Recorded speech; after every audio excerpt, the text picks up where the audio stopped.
Kessben television eso ene yefiada September bosome da etoso aduonu enso abono nkra pa honsima aduanan num akasima dunum pepepe na nondu abo yaba betra sifiada monim se eye nsemusa nko afa agudie mu kopim se donko bebo nsemusa nko na mfamra na bejafo enchechero madwen fa sansemusa yi ehun wo wa sembusa bi ana wo adwenkyire bi efa obi asembusa ode aba ana yen adwenkyire ya kyere afa obi asembusa ho a utumi diba na fe eno nso no yekenkan ana yetie ana yehwew ewo Kessben television so eno a ana ede gina etransia kopim se donko bebo na yepege ma breaking news obidafo so betransia 05515 99933 05515 99933 and no any WhatsApp line between the messages in Afaso Abrain 0244 263 902 0244 263 902 and also any WhatsApp video line with me the videos afa sa line iso the Abrain monka mo ho na nkenkensie ni a kopimso mbra no ebeso woti enka live so one cry Kessben 92.9 Accra mo amoshe DSTV channel near 364 mo amoshe Go TV ubenya 121 live sanso na digital television bia onsa ebekan pamchonya nko DAB plus receiver no ehonso onsa ebekan Kessben 3.3 Kumasi Ninkran onsa bekan o DAB plus receiver no enso so multi TV decoder no so no yenye na ewo so cry ma munyina kwaba enenso de no asase montana de Tony ni phone fufuro no na odisi de nim say na TikTok live no asase a na babia awu Godfather unime. Yes. Unime. Yes. Ese Mrs. Kasi ebusa o se na phone be na maka ho asma fa phone ma na we. Ese kaka kre go di phone e show. So phone e twam. Also phone ben when nya many pay nya so. Wo do ti pempem o fosi am he phone. Am he phone no. Na me yi phone che Mrs. Kasi. Ma ya bo o the real hope. O ho for say phone wey e na o me enda. I'm not phone with phone that could have massa compare the fact. I'm saying, mommy, good pedi sister, so unkuta phone da. Na ukuta phone we na chese to ne woman pa opo ne good pedi master do. No ma fere sa na ko fa kai ba ya chese. Brati da go po. Ade. Oh, David. About food two car be ho kana. Omba no de bufu asasa obotiko. Yo brasha si. Was a red day. No father sir. Then I dey obi ahun go die adwam. Obi ahun ko die adwam. Okay. Na de we a nema si kone de. Yan sore de na pi na no mo ho aka. Okay. Na pi ho aka. Pi ho aka. Omo asum nyame adu level bi a omo hwe ase ba. Yes. Omo hwe ase. Omo hwe ase ba. Ase. Omo nam kwan so hwe ase. Omo ina listen wa. Ti nyam sum gina musa. Omo pa ba. No mo pa de bi ntente mo. Ba nyame yentese sa. Omo ho time so pa de wi. Tuesday see omo say e down when you curious. Oh, omo say jine. Gradual slow be odu sisi omo ada omo dressing mu ne omo kasa bina akasa omo tiesi abonti enche no so listen beba. I can't wait. Okay. Minti menchen. All right. Tuesday ma yenko na that's CP award winner. Minimum abna fosu ya wa ha me yenche na ba bi obi a. O abna. Abna fosu ya. Etia no. Okay. Good morning. Yenko. What you see na yin sempi. No be any. Okay. Na abna yin nyina etia. But that CP award winner. Yanko ni ahwen nsama ekoso awamonene yematiefo ene ayefo kwabe yetufo a na ahwen nsama ACC onkofo ekroso yansha semfrefri Nigeria heya na Austin Guavon na eye interim manager ema the Super Eagles ema last month omo ball 2 matches na qualifiers or AFCON ni mono matches me no Nigeria ball no omo tena fie wini baako echo away echo draw ye enti maximum 6 no omunya 4 points na enye bad kra na Nigeria minor football federation NF amasa confirm say Austin Guavon entwaso na on form next month qualifier omobo against Libya and Nigeria NFF na a confirm say Austin Guavon and abetna Libya formula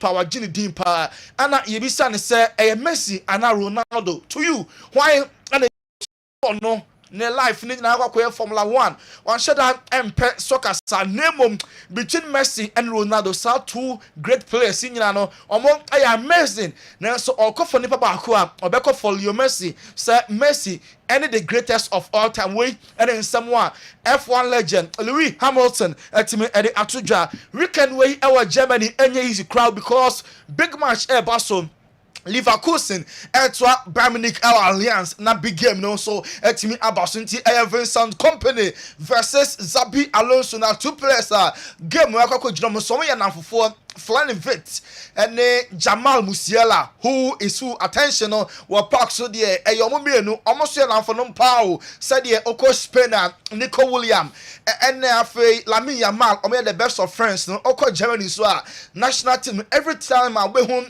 Jamal Musiala biano obehu Flying Vit na Vit darling boy shall ma 10 JC Emma Leverkusen Bayern Munich air for next season na number 7 omo use ankofa eda ono ene Jamal Musiala ntem no na omo na twem boy ne ba because say boy Leverkusen omo na ma 10 JC the o share Flying Vit no Real Madrid airpen, Arsenal airpen, Man City airpen, but Bayern Munich GD pass omomom and betimi awini ball because of friendship and that ono and Jamal Musiala eda omontem yenko enra Turkey o Europa League game across so Emma Yunus and Galen ekolusu 2-1 Fenerbahce edi nkunum ni bisa Jose Mourinho say previously na Galatasaray actually was 3-1 enra oye changes front three no omotrase e may be more any opportunity start here backline oye changes Alexander Jiku atna bench wa mo bi kra na otimi as a supporters no expect more ye hu sa level no so Jose Dabei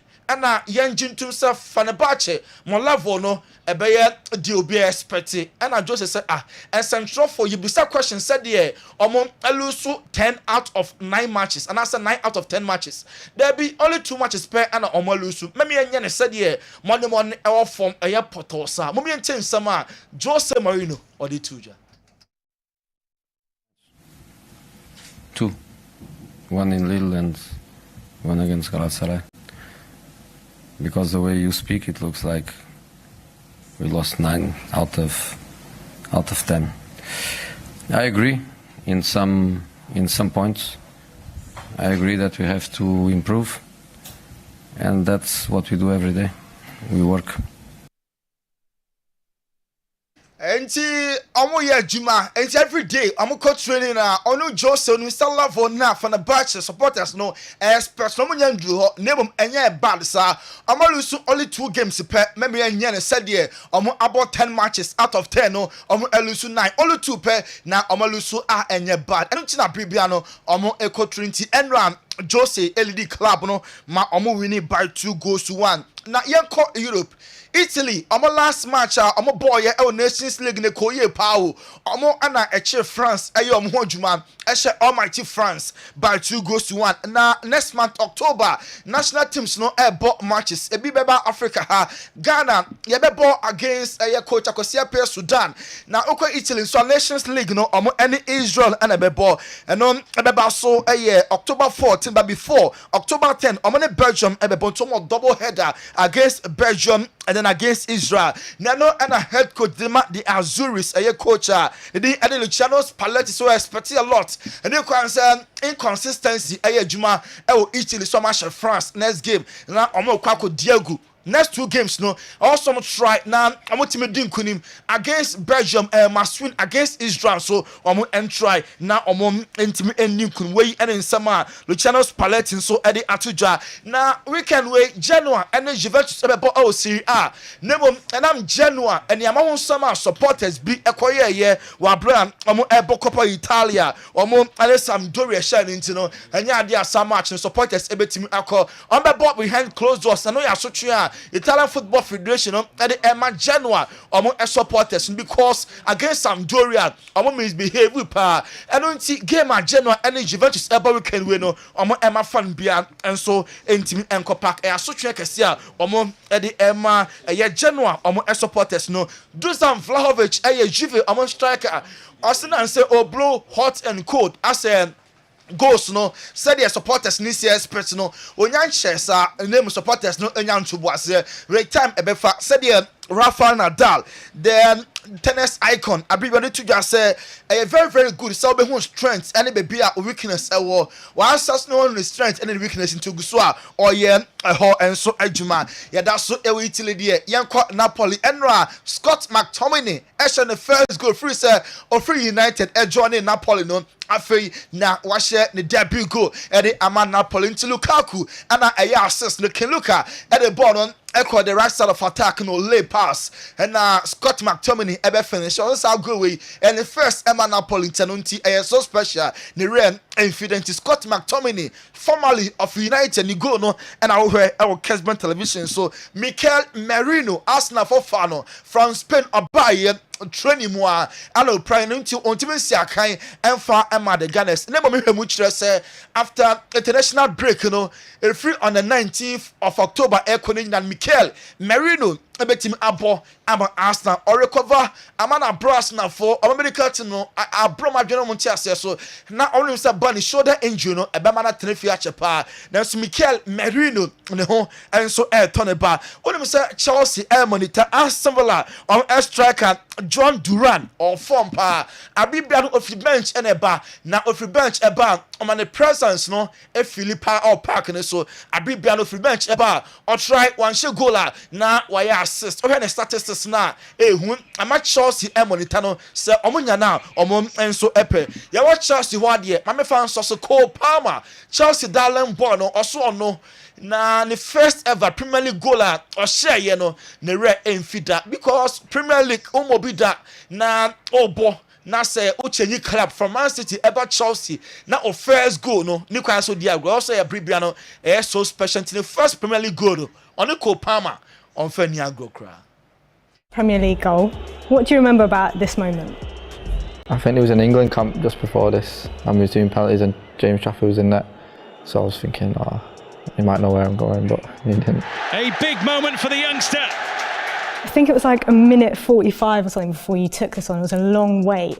When you have a wait like that, what's going through your mind? Not much, to be honest. Just waiting to take it. When I'm waiting, I just don't know. I just stand there and wait. I mean, you're confident in your ability, right? You know what's going to happen. Yeah. And what was it like to score your first Premier League goal? What did that mean to you? And in the first Premier League goal for Chelsea, and I heard our Kessben television, so I see go there. Nere infida. Then when the favorite goal, a goal I'll share last year, Editia Manchester United, Chelsea, lose 3-2. I'm about to share 4-3, no, and no, and the favorite goal in the colours of Chelsea. We and some Cole Palmer at the Etuja. Now Sunday we are big game at Barcelona United and Tottenham Hotspur Asia. Eric Ten Hag, a United manager, also on Sunday against Spurs match no a building pa. Name goal scoring no United players very clinical. Chances no ba bogu name against Spurs on Sunday no chances no intake goal scoring a problem United.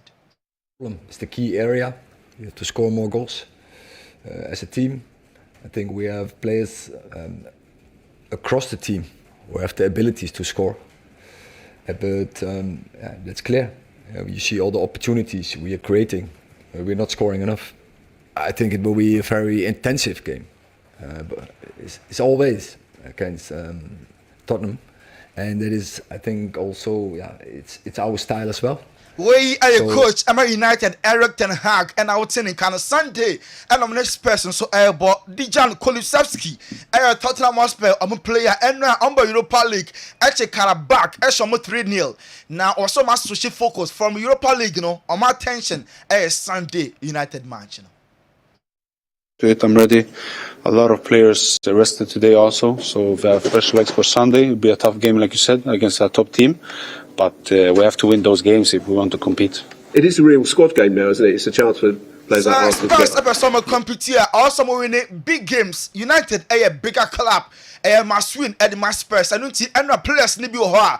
Coach RSC obo ready for Sunday tough game against Manchester United. In Spain and La Liga one match about Atletico Shekabaka, Celta Vigo anti Julian Alvarez. Na 90th minute no really match no Hema Atletico. Julian Alvarez said here Nani ajepa sa ono no strike no na man club no enya 3 points na na here omo winning match we next Madrid derby omo ebe on Sunday against Real Madrid derby kese pa on team entwen so be making a debut the amane club Madrid derby ebe so on Sunday Diego Simeone ye bi san Madrid derby ne be kosem and say omo stadium Wanda Metropolitano no omo a lot of energy nti omo be here supporters no omo mo a say ometimi aba because match we a very exciting match. Now all of some Madrid ne rivals Atletico for share match na BBL na ehu and unti derby no obetimi akansa Atletico for no are ready for the big game. Yento also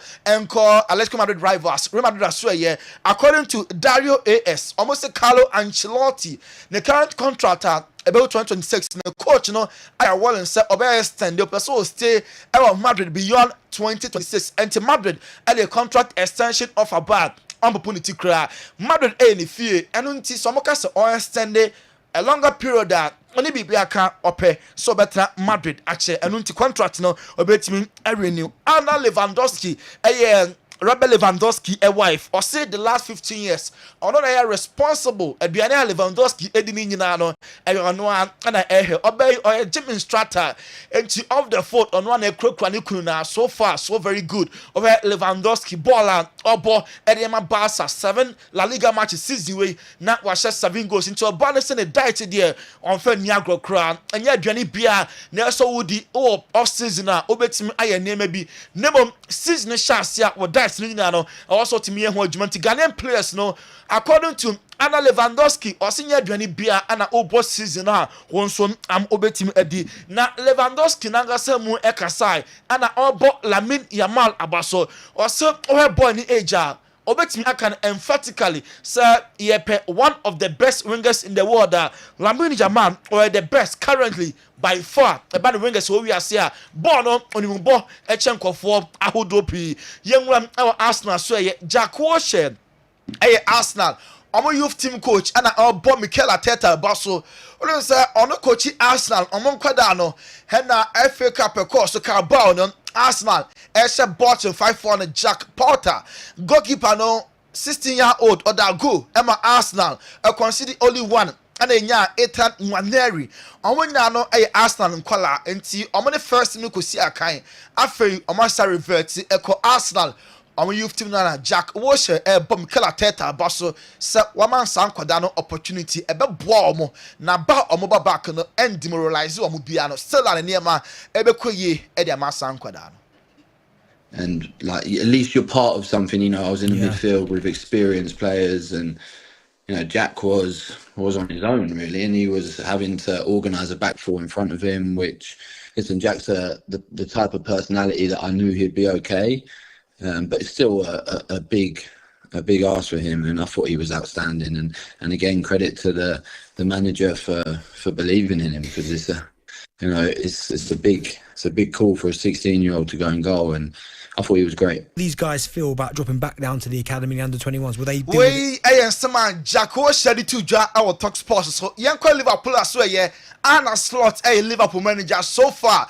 Osin and especially on the last 2 matches on my bono, ashe 8 goals, almost share bottom of 3. Hena Amasanso Atuaso ashe was stand by 5 goals to 1. In 2 games, almost 8 goals. I consider only one.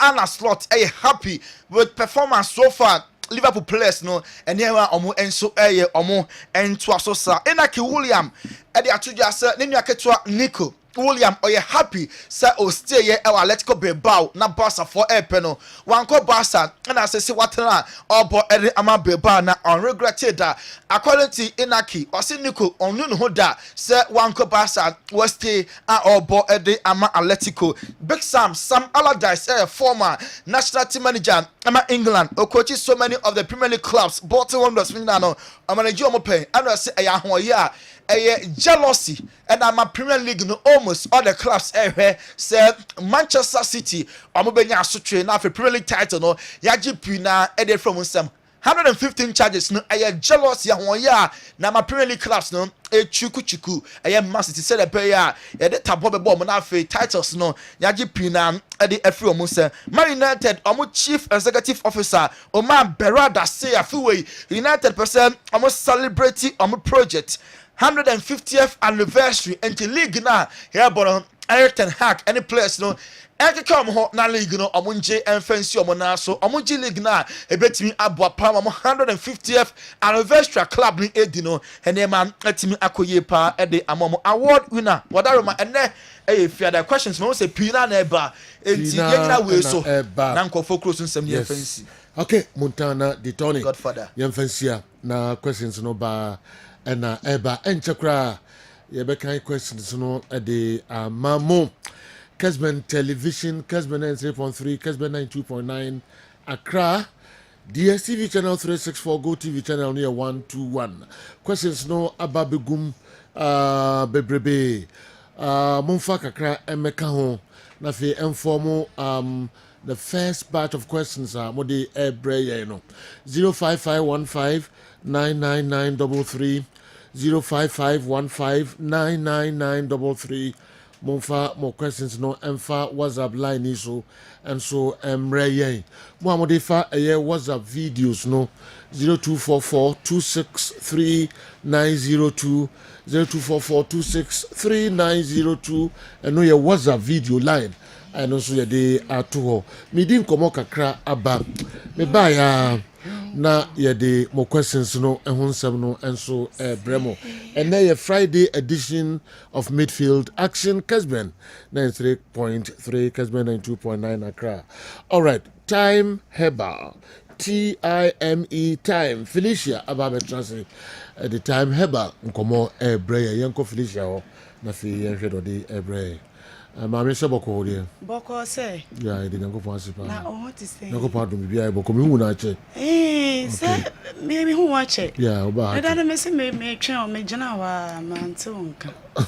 Na fine. I get away what. O fa hene. Because na me gina ho me twen. Na me se me kaza ko twen ro ko twen. Oh, sana wo yes sa chichi de pe mo ja dodo a. E di nsu frem ma. Na me pese. Me share ho yi na. Yes. And let me tell you, soon the way day. Just said yes. Piao. Say me that CP. I no pay your betcha for any yetifo ina ye ma obi bia akwaba e de back Kessben 93.3 FM any TV so me da for pa enen so ebra so time ye no bedi nkomo afa ya pomuden ho esan se apomuden mapade eno ni mini enu ye japade ene ye ni da so de bia ye trafidie so e ka kire o se na se ye hwe enu ane ye die ye nsu ye nom ye from a ye home a ni nyina bobode ya de bre di pedua enu ntina da time Herbal for ye gibre eba TV so ye call radio so ba pomuden hu dewro e de kire obi bia na no kwasem ni say time ye di nu akese mienu abedwa so e dre di nkan a doctor e de ba ye no e ye time Herbal mixture o se kai se time no e ye TIME e ye malaria dro tatahye me do for pa wonya binum a e beboa sanse na nsensuo ni e to ensuo timi toto abon so bi sin mi kotodwemi a na hwehwe me sasa bro aba obi sin nsuo na to amantontom aba enu tintontom ahwemi ama miti ya na ebo me ga ya na me bota from pa menu mo atumi didi ya na hohye abeja me ni padua so oba wasimi nsebuo no entumi emmeye obi krase me kwakete so a mentumi enna honam jaw ene honam mre abeji me ni padua aboso edro ni ye time Herbal mixture wonya binom a eno na de bre ebetu sa ha wenyina ase e de free wo so amani padua na de ne ho time Herbal mixture anase ne capsules eno so ye de abedwa so edro we bustu ye immune system ne de mayen e mayen komo wo ni padua mu no omo hodene ewo ni padua mu no esipi esita papa na no kwasem ni se ye nupai enye na ewo pharmacy shop herbal shop chemical shop baby a wokɔ a wobenya bi ato wo pɛ duduom na ne doctor aye dinsa woso ana duduom atu akoton a wo asafoafo ni kirem e wo dufie herbal wo bowram wo dufie herbal time herbal mixture ne capsules time herbal mixture enya na e wo ho wo soamiafo ni kirem e wo Alba pharmacy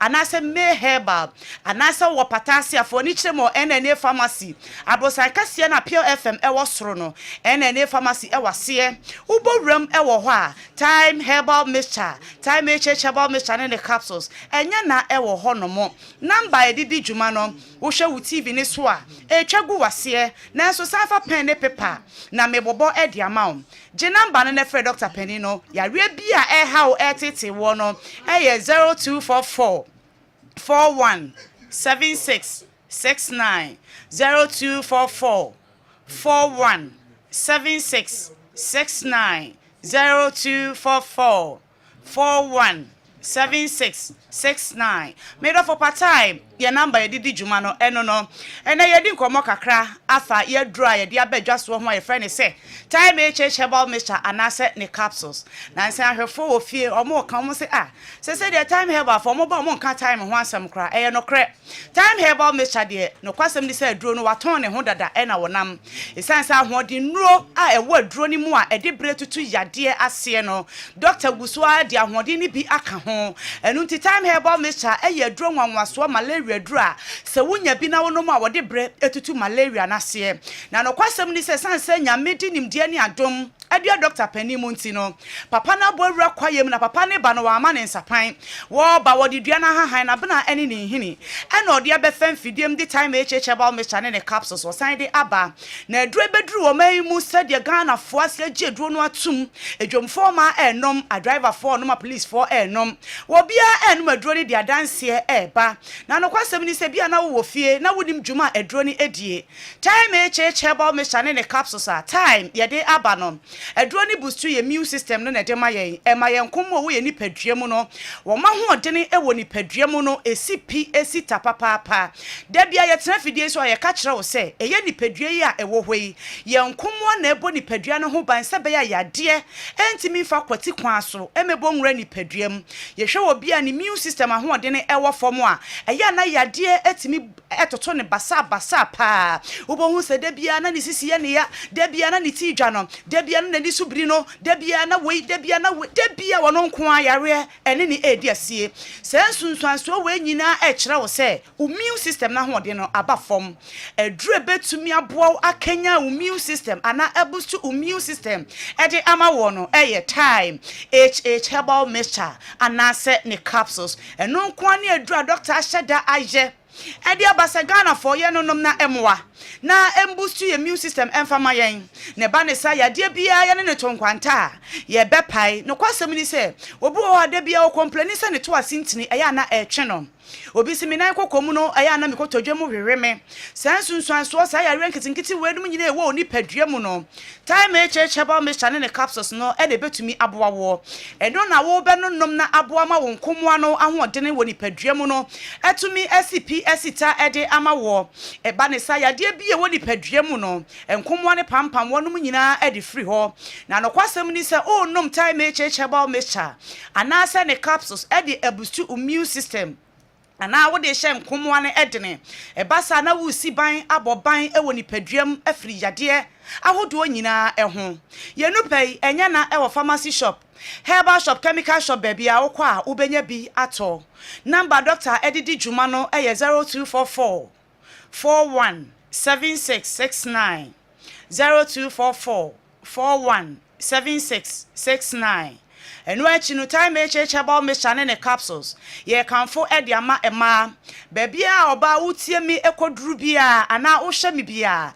time herbal mixture ne capsules doctor ye dro ne e de aba woba wase se wunya dro ibinum na se ebustu immune system e de ma wo de a ene na se bio yade bia e wo ba mu nso so e de bre na efiri ho esense oba bi wo ho no ma ensuo tai gugu ne pa me hu ye nka sabi oba wonyem na nsuo ta gu no nanso so wo no wo mfafro wo nso wonyem nanso nsuo no eta gugu agibum na begu pantim time echeche ba me shabetumi aboa opa esanse se nsuo na egugu wo no etimi ma hemfie ho kwan ni ebie eba ne se oni wukunu ana wo kanchime bi di mpamu agro a e madede kakra bekire e mema no mo se wo mo di ade ne to ade ni musa no anka wo mo twe na etwenam nanso so wandi esanse nsuo egugu wo nti no eba sa bonse to mo agro ni ade aso ate ase na ma sabi enika bia emma enu nti wo ba Ubo of pharmacy shop also per time about Mr. When you draw be no more, send sansa and I go basso, Sepan Pine Bonnie and I Joe Babos war, Sanke Kaya and I ate it war, so about won't think I won't sit there. There be a metefi days on the catcher and Pomo good year at the fucking. The papa, when your bemane panas or no to pemna or pim or san was what I say.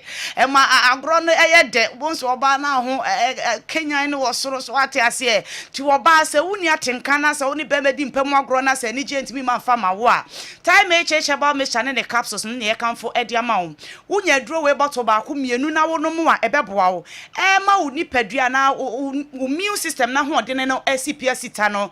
And I say uncomuano and one didn't know SCPS tano na sabi ya de bia wo ba mu no na ni nyina efri ho amaten kan so atimi akosoro saa na ye kan ede ama be man so se be man sansan be gu be ma ho prekesen wo be ma na nsuo fri mu na eba wo dwonso a wo ti ja e wo be mem be ma ne keka wo emu hyehyew emu efemfem wo be simi dwonso wi na emoja edi akire ana me dwonso wi a bon se nsuo man bi na fri mi be mem na eba be ma wo se sansunsuanso we nyina e wo be mem a e ma be ma no etumi fon bon se na ayeketuwa bi no kwasem ni se ne ma na ba ne pedie mu odene pedie mu edu enu nti se sai ade we wo be mem akopa time echeche ba mesha ana se ne capsules na no nom na ebeboa wo ma wonkomo ahoɔden akɔsoro no na eyi sai ade ne de free be ma nim e ba sa bonze be ma na yekase kama tenten kama pipripi kama enu nti se wo so be mu a watimi a wo so ne kama se adwuma na me ye so ate ase wo so ba no pem no bonse na afa ni gye na aba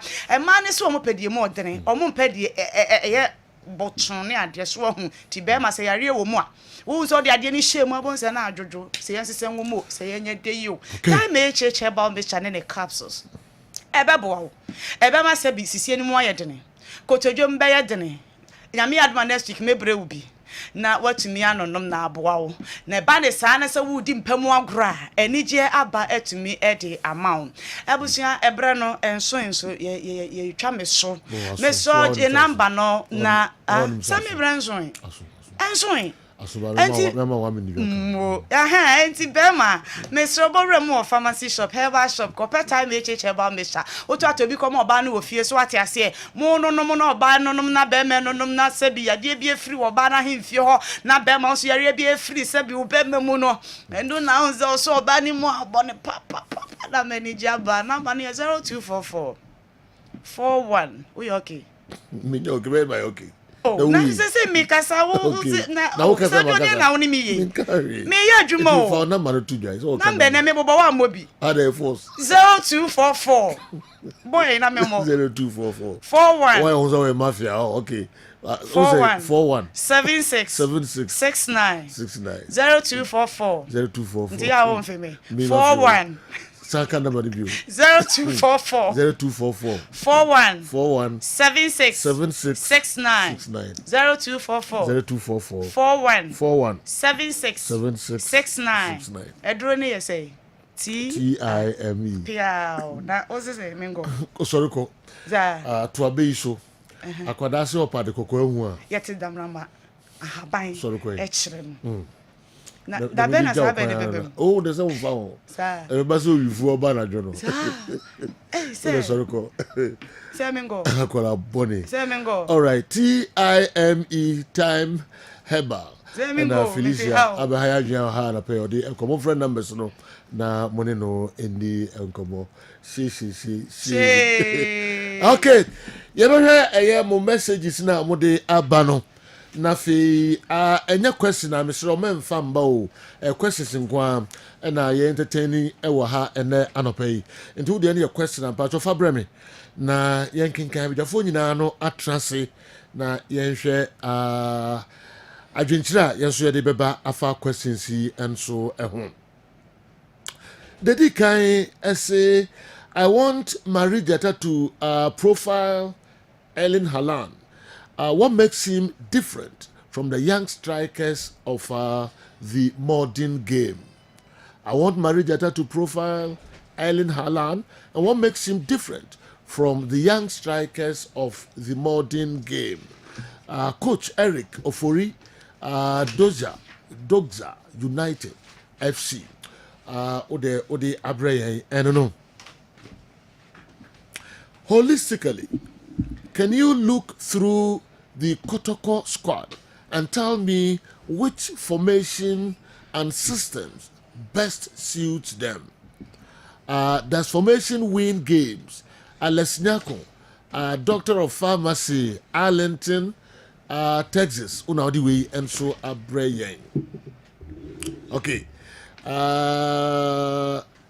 Look through the Kotoko squad and tell me which formation or system best suits them. Okay, does formation win games? Alex Nyako, Doctor of Pharmacy, Arlington, Texas, Unadiwe Abreye. David Odro of Bassa Athletic was never mentioned as the best left back in our league. Yet bought by one of the biggest clubs in the world. Along with Abdulaziz Isa, I want Marie Jetta to highlight their first team chances and tell other young players what is expected of them at the top level of the game. Okay, and now there also the Aban Eric Nana Entry, Ericus Ventures, there the Aban. Good morning, the General. Do we have a player who has made appearances at all the 4 World Cup tournaments in Ghana? Okay. Do we have a player who has made appearances at all the 4 World Cup tournaments Ghana has qualified for? Frimpong, Edway, Efri, Juso, and so Ebeka Yensa. Hello, sir. Which is the last AFCON? Which was the last AFCON for the following players? Abedi Pele, Stephen Appiah, C.K. Akono, John Mensah, Tony Yeboah, Gabi Edway Free Ashaiman, Accra, and Abraham. What is ball control, Sajo? Find out from Marie Jetta for me. Derek Sasraku, and so Nadiwe a free fence so Abraham. What is ball control? Okay. We also at the way free in a buyer. Please, can Andy explain why Mohamed Kudus' performance is coming down this season, both at the national team and club side? Thanks. A good year and crying. Accra, without the way a free or a bread. Ten Hag has almost all his boys now, but United is still struggling. Should he be given more time to bring out the best from his boy, since he knows most of the current squad better than any manager? Should he be sacked? If he is sacked, which manager, in your opinion, should United prioritize to bring out the best from the current crop of players at United? Okay, now the also no. Mamisha, we answer emu quickly. Good morning, General. I'm sorry, I can't wait.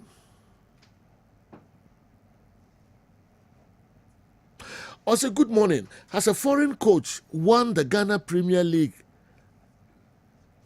in the last decade? Mr. Boatin Techiman, no. A foreign coach who has won the Ghana Premier League in the last decade. Okay. The last European Championship in Germany saw 58 players of African descent featuring for various nations, with immigration shaping up in Europe. Are we to expect more numbers going forward? Kokushare Tamale, UDS. Okay. Joe, good morning. My name is Obin being from Sunyai Newtown. Okay. Which Ghanaian team has been dominant in both CAF Champions League and CAF Confederations Cup? How many times have Asante Kotoko performed in CAF Champions League and Confederations? Okay, as well as positions. All right. It's in that also the Abreye and Ghana club why dominant to Africa. Na Kotoko Africa Omakono. More than what to say was Africa. Ever since Africa can see Shasiana. Okay, and then some to Monet.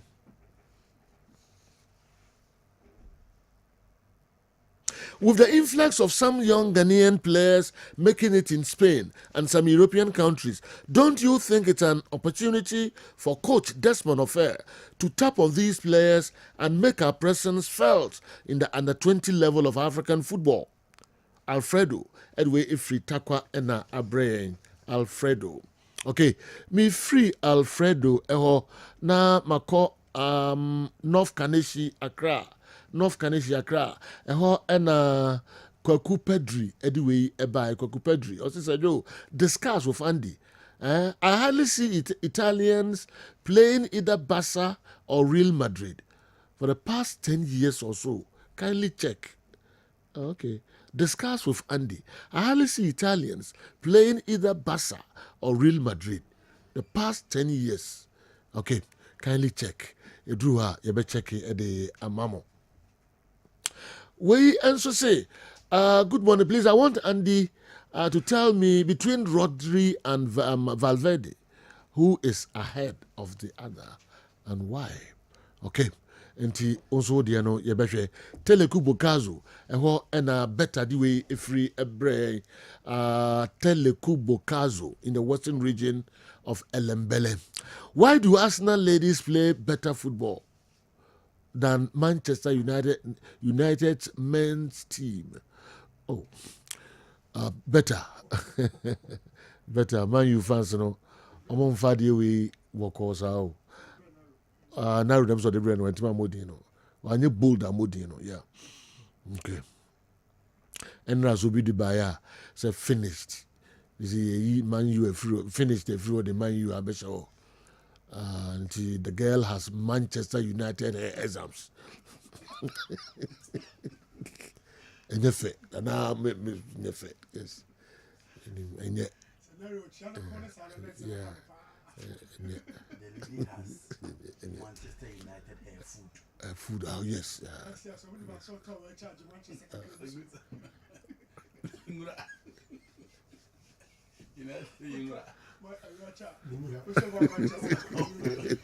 Who guys are no?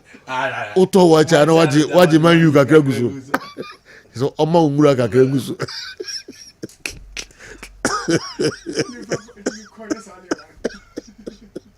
Auto watch, I had to do my video. My man, you got Kakegusu. The man you did there also Umura. The Mura Kasakagusu.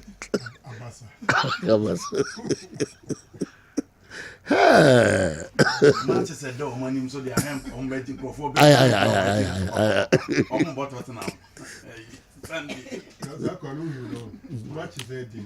that's true. Match will be in so lose so I'm back no.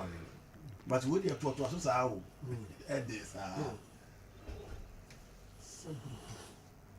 okay. Good morning, sir. Firstly, let me commend you and your panel on a good job you're doing. Okay, that's it.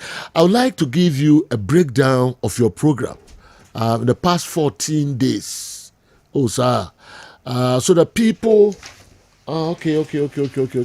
Those are sound man, Nabaha. When I come here, Momo, Mike is here. I said, no more can remember.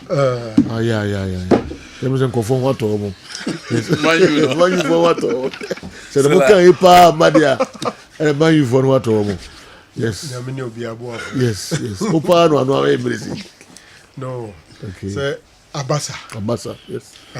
Yes. Neman you inti. Confirm can kasa ho. Can see your baby actually. Somebody kwase di pakachira okra man you inti ne kachira. To watch na je what man you kakeguso. Man usually what do you yeah. Yes. I'd like you to break down. I'd like to give you a breakdown of your program in the past 14 days so that people will cherish we the scouts and analysts and analyze our work. If you stop attacking Mr. Newton, that's the nature of our work. And we are used to attack on social media and physical. Oh, well. What he said about young apostles is true based on data gathered, and I have the same thing on my fact file. It doesn't mean it's a bad wish on them, but it's the data on the newcomers. Below is the statistics of the Midfield Action Program in the last 14 days. Oh. And then I'll to okay, I'll say 14 days starts, okay, on Midfield Action Program. Hours on air 98.53 hours. Social views 195.54K, 195.54 or 54K. Audience reached on socials 453K. Messages, comments 23K. That is at 3.21K per day. Questions are tackled 1.73K. Active audience daily 2.45K. Active audience daily 2.45K. Topics discussed 1.32K stroke 72.3 per day. Credibility level 95.57%. This is solely based on daily data observations. Thank you. Frederick Edwefri Pram Accra. And Naro una start so yeah, I'm sure say I don't know which social media handle we use, but it could be Facebook. We always say accumulation of all the platforms, the digital platforms. Okay. All the digital platforms. One can say it's possible you can still get this from one particular platform. Unless it be we are sure they were canning in album. But say possible so with canning in album. But that would demand a lot of computation. But if you go to, for example, social media, Precopedia, and the Ubit say, because news for social media for YouTube near there, then we will say your competitions. What I say, but say one social media and or Facebook, they can run the statistics for you. Okay, and I think say. Baby, me starts me taking notice by the credibility level. That is 95.57%. Yeah, 95.57%. That's massive for the credibility level. Yes. And then the total audience within the 14 days, he's talking about 453K. Yeah, that is another massive reach. Okay. And I think say it's good. Okay. Questions tackled and also okay. Questions tackled and also 1.73K. Wow. 1.73K. Okay. It means that a lot of questions have come here. But you'll be a OT and OTK now 1,000. 1,000, yeah. 1,000. The audience reached on socials, or not just social media. All the houses. And on my and 453,000. 453,000. Okay, any kid in 14 days, almost 500,000. Yeah. So that's massive. Okay. That's massive. Okay. All right. Chief Yedasipa Frederick Pram Accra Yedasi. And for messages on Modeba was over 23,000. Wow. 23,000 in 14 days. All right. What it means is a bro 1,500 a day. It is a message in Kenya. Yes. Average a daily. Yeah. All right. So can't we plant the hybrid grass in Kumasi and Accra? So now that those two stadiums have been closed down, are they going to give us a new pitch or they're going to maintain the old ones? Because I know if they maintain the old ones, they can't last for 2 years. Barros Bibiani. And anyway, Abraham. Okay. Inti adwenkyerɛ no yɛ toatoa na okay, I'm young Shaggy Asankregwa. Please let Andy explain the meaning of diagonal pass. Diagonal pass. Intina and so no. So people people have said that the goal scored by Kumasi Asante Kotoko against Young Apostles, the first goal, okay, wasn't an offside, but the referee didn't allow that goal to stand.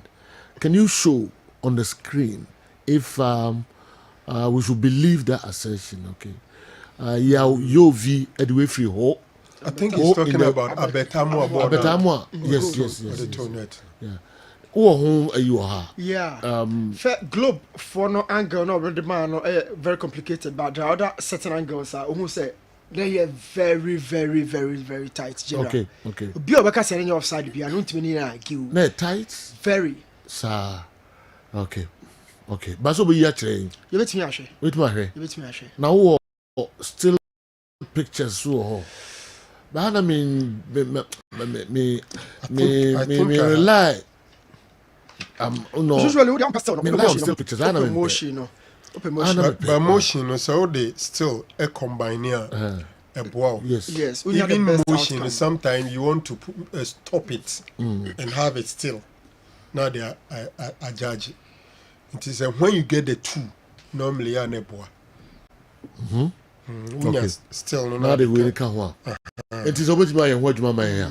Near a goal, no offside, then you're offside. I best referee the handles our game. Yeah. Lines in all. Yeah, and every line. Yeah. Center do offside again. Yes, okay. But you do baby a line it me a flag is center in fino. But generally hardly pass offside lines veggie na center bake no. Hardly. In such circumstance, not just a center no 100% sure. Say enye off. But say line be page and flag issues with respect to lines. Na center bake no normally omunye. Minkai man for ya, they didn't mean knife no buy no. Say when a chassis. Line the pigay. Yeah. Say off. Yeah. Referee, what was the referee? Takrady based referee, what's the name?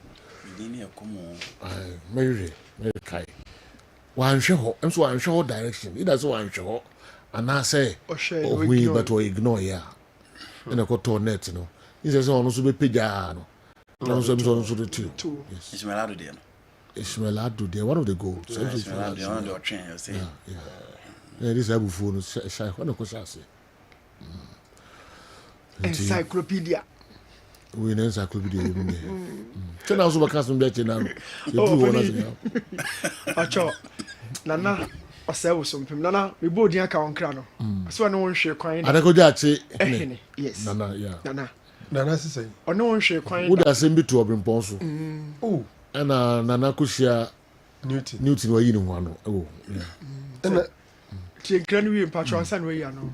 Also no one share coin that no who do a corner him and no send a fuaso. Yes. Now ni general na share coin that. Into no kese. Into room coin and Nana a time. So no one share coin that. Also no coin. No who do share. Was it a ben or no coin? But no mum na no. Or me na no coin. Yes. And then Nana ya dey asemwashe. No, Dino, or the assembly. Person say, una obeka kire me. No. Maybe Kessben can be actual. No, now. But say Jody. But say more di be ditum. Debut. Me wone mention kwa nyame anim ni nipa anim na na kra me choose me nya kwanya kwa acha ne nsem da. Dey na so ohwe nkwa me na fu aye. Na wo no no ahwe nkwan. Okay. Na wo nsusu na minimu. Okay. Na Muslim kan renjo. Oh, wo si na namu ayedu. Una ko kan. Ofa jesi mra na me size ben na ya hu size na ahwa na didi swa. Oh, akoma na nti hu size na se una na ni mo ayedu ka. Yempekese. Man kan kwa yasem. And quite a honor. We're not going to find man. I was in the event and I don't quite. Oh, Basin and another who told you they say you're the sound quite. Who is this one? I said, who do we trust one? Was it the chairman? Eddie Omopumano. I'm a frozen and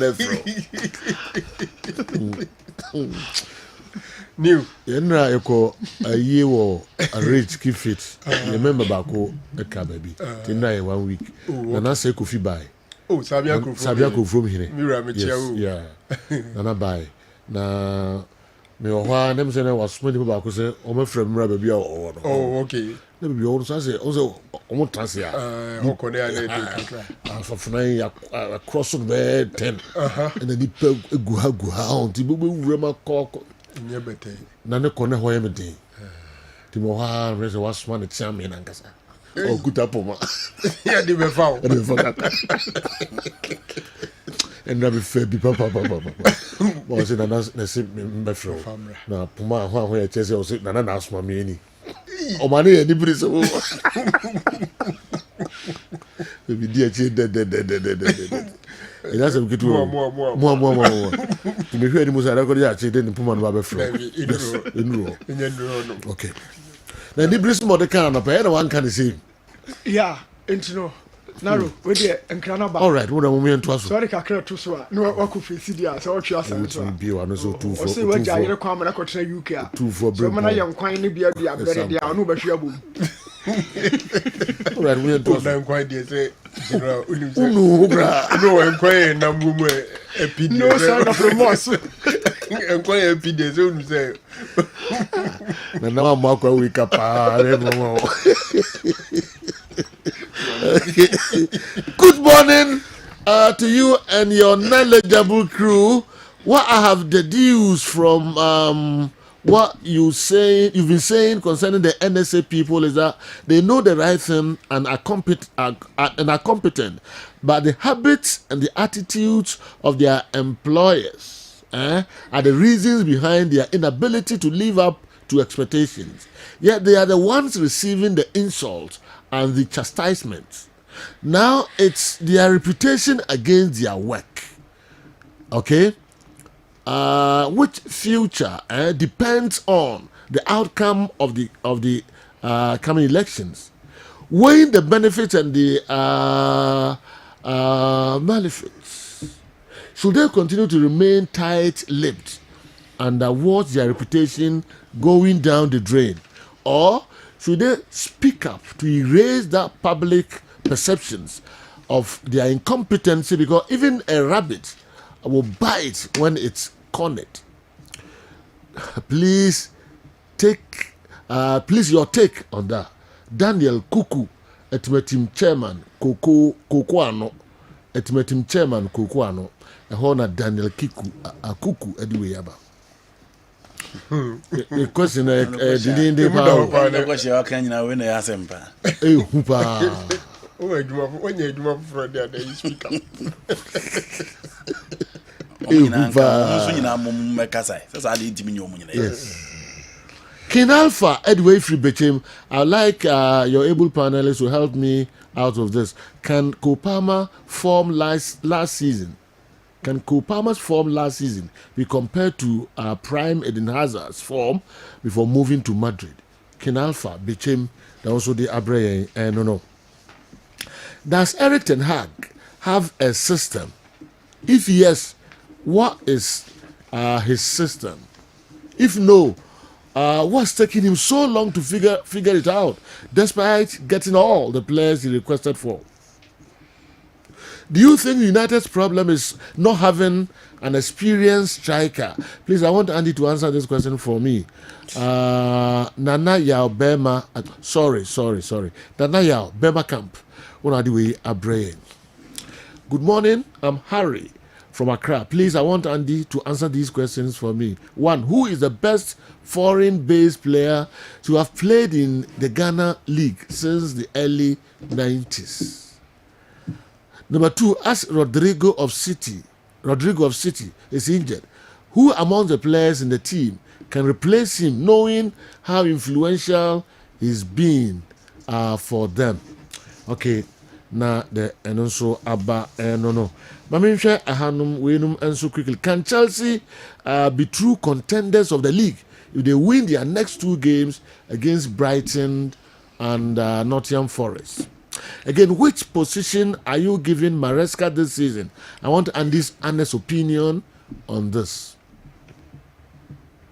The next one, Ose, Sergio, why is the Kotoko Chelsea game? Why won't it be live on TV? Have you found out? Please do that for us now, because we just can't understand it. We every Humphrey or say Yao, Ashtown, Humphrey or say Yao, Ashtown. Oh dear, I don't know. My team had to folk. Please, what's our problem this season? Is it the coach, the playing body, or the management? Because every season we face the same problem. I want Andy's opinion on this. Upon and so the way free Kumasi and Abeka Hensa and no pay. All right, my main twaso. My free Ken Alpha became the so. Why ho and I make mini bear and num free na fi so. Which Premier League manager will be the first to be sacked in 2004-2005? Mo Edifree Tafo and Aba. Which Premier League manager will be the first to get sacked in 2024-2025 season? I'm sure can race for an idea. Bro, from the moment you say Premier League. Okay. And I'm going to Ghana back home. Oh, sir. Okay, Premier League, they are not your near bro. Okay. Say, and no, the original league. To our Ubo Premier League, be another. It didn't change him what how they are. You qualify yours with an adjective. It's all to Ghana now, so Ubo Premier League. Now they're not Ghana Premier League. Who Egypt now, maybe an English Premier League. Your Premier League. And Premier League will be anything. Premier League. Okay. And New England for the. Well, I can be our person about Premier League. Just all the adjective qualify with you. Sounds when you the FE. Okay. The FE. Yeah. Football Association. What be now tefu now I qualifying because the original one in New England. AFE. To Ghana now Tibia now Ghana Football Association. NFE. Oh, Nigeria, Tibia, NF. Safa. Baby, okay. The original one in England. Okay. The FE. All right. Oko Legon, so I can say the hall. Commonwealth. The hall. The hall. Two baby, and not hall for Phobia. Aquafone, Legon Hall, ne. The hall. Then is you know fire. Oh, the best I don't can now. Bahanum, Potem was now cut the school. School. Was. You remember for me double Twitter. Oh, I never said it. I never said it. Oh, okay. Well, school. The school. The school so was on friends. Was. I don't say the school called OAS. Cover not I don't see OAS, yeah. No can know. But who was on all kaboom?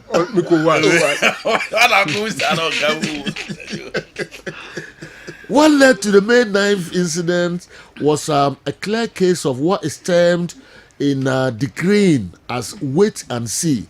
The assistant referee Nicholas Ajomo flagged, but quickly put the flag down, apparently when he realized the player he flagged for offside didn't go for the ball. Ismailado, who scored that goal, wasn't offside because he came from behind. I wish you could get the footage. Samuel Dakon, Edwin Free Atebubu, and Abreye. Questions were happening, but my producer said me kofa WhatsApp videos no, and so kakra. The only school in Ghana is I say Oka Ghana nyina bomwa. They can't the school the infantipim. Let's get it. Yes, Ashanti had in a was fine. We don't say a infantipim Ghana nyina. To be beer where the prempe.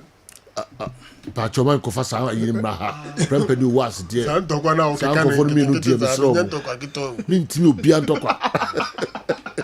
All right, welcome for what's that? You say, Omaji, ship dealer account. Yeah, Chrome person, I'm going to I don't know how more you swat. Obi a wa bo say. O say that. It's a na ma more you level no swat. Ship the la no imagine ka school hall. Imagine ka Prempeh college. That's our products at your level. Otimi akọ Prempeh we untimi construct one sentence. Products nim ko yi. Otimi we Prempeh untimi construct one sentence. No one former Prempeh student. Onyade. David, you know, onyade o. Untimi construct one sentence after completing Prempeh college. If you are seeing on before we almost alcohol so. David, you know I'm asem Serango. Me go for watch the videos kakraba. Me ba. Me mo obi adi. Me go for watch the videos kakraba. Me ba. Na fi ye de academy na hye so amamo. Yen for watch the video. Me producers yen for videos kakra. Ye friend me upon me kase free said it.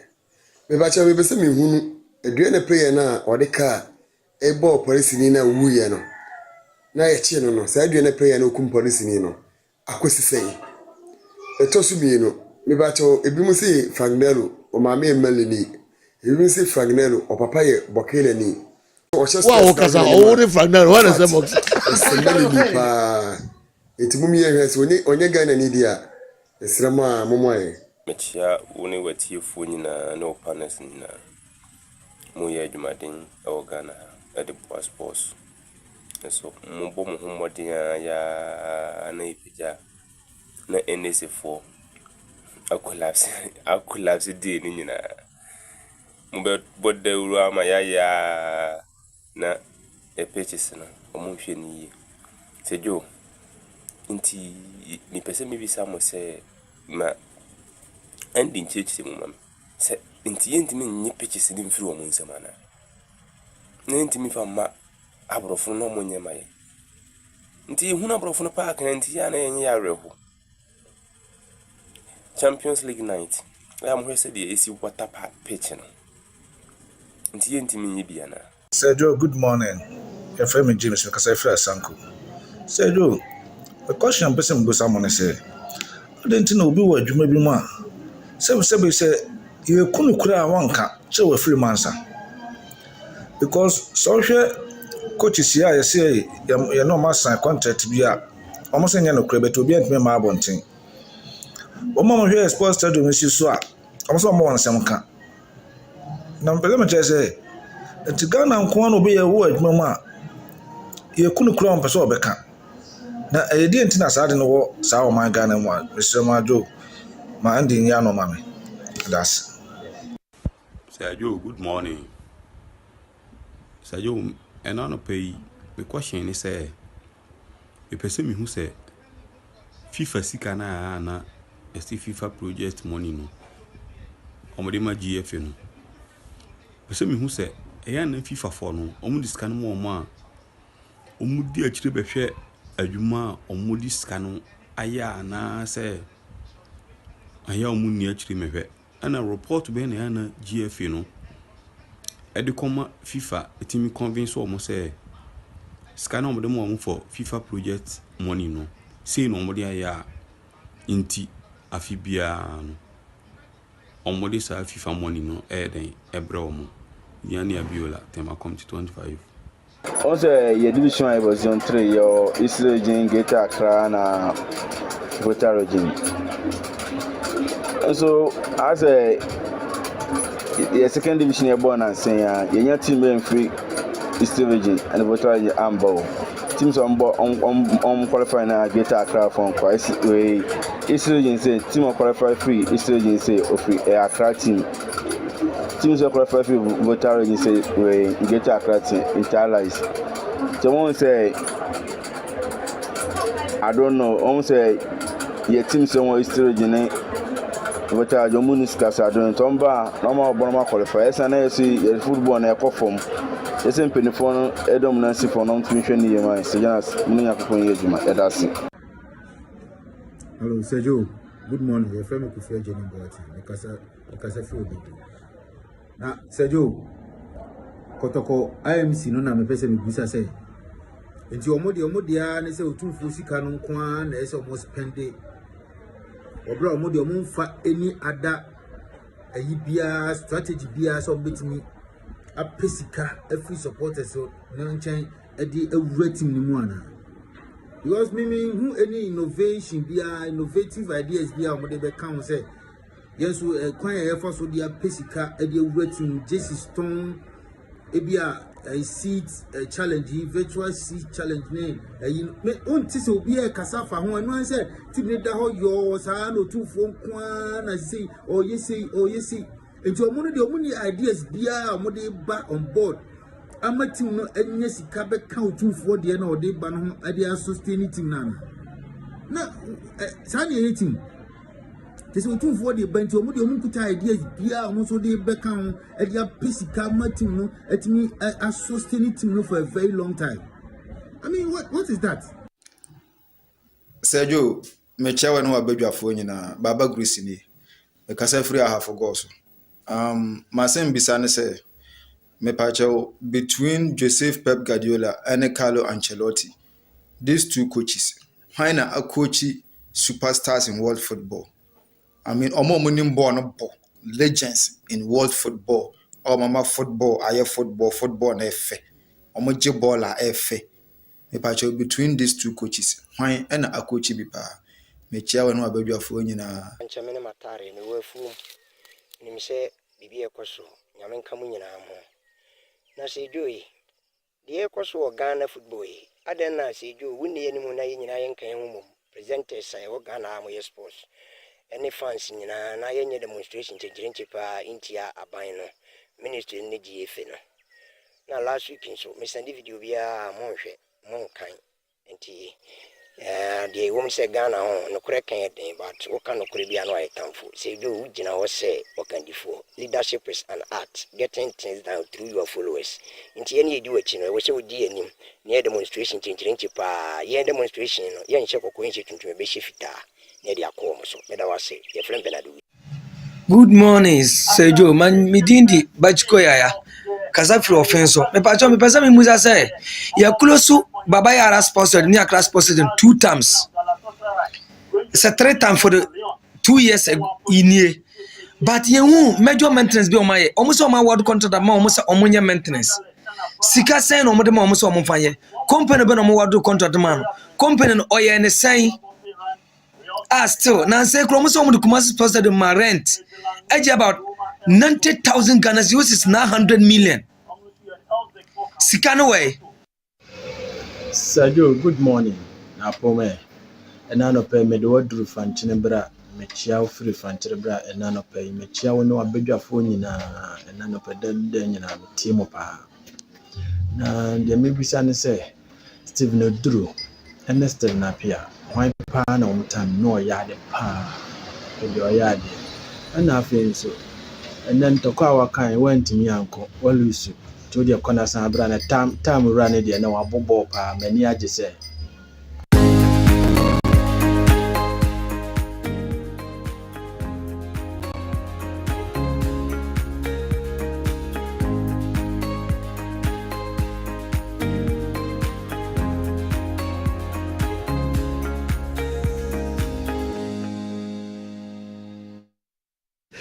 All right, yeah, mamunyina kwa babiom de aba midfield action akase before a first batch of questions no hojuma de emaye nemom Sabuto kai say referee no handle kotokone Hatofok Wilson say from Takrade Wilson say and handles our game no.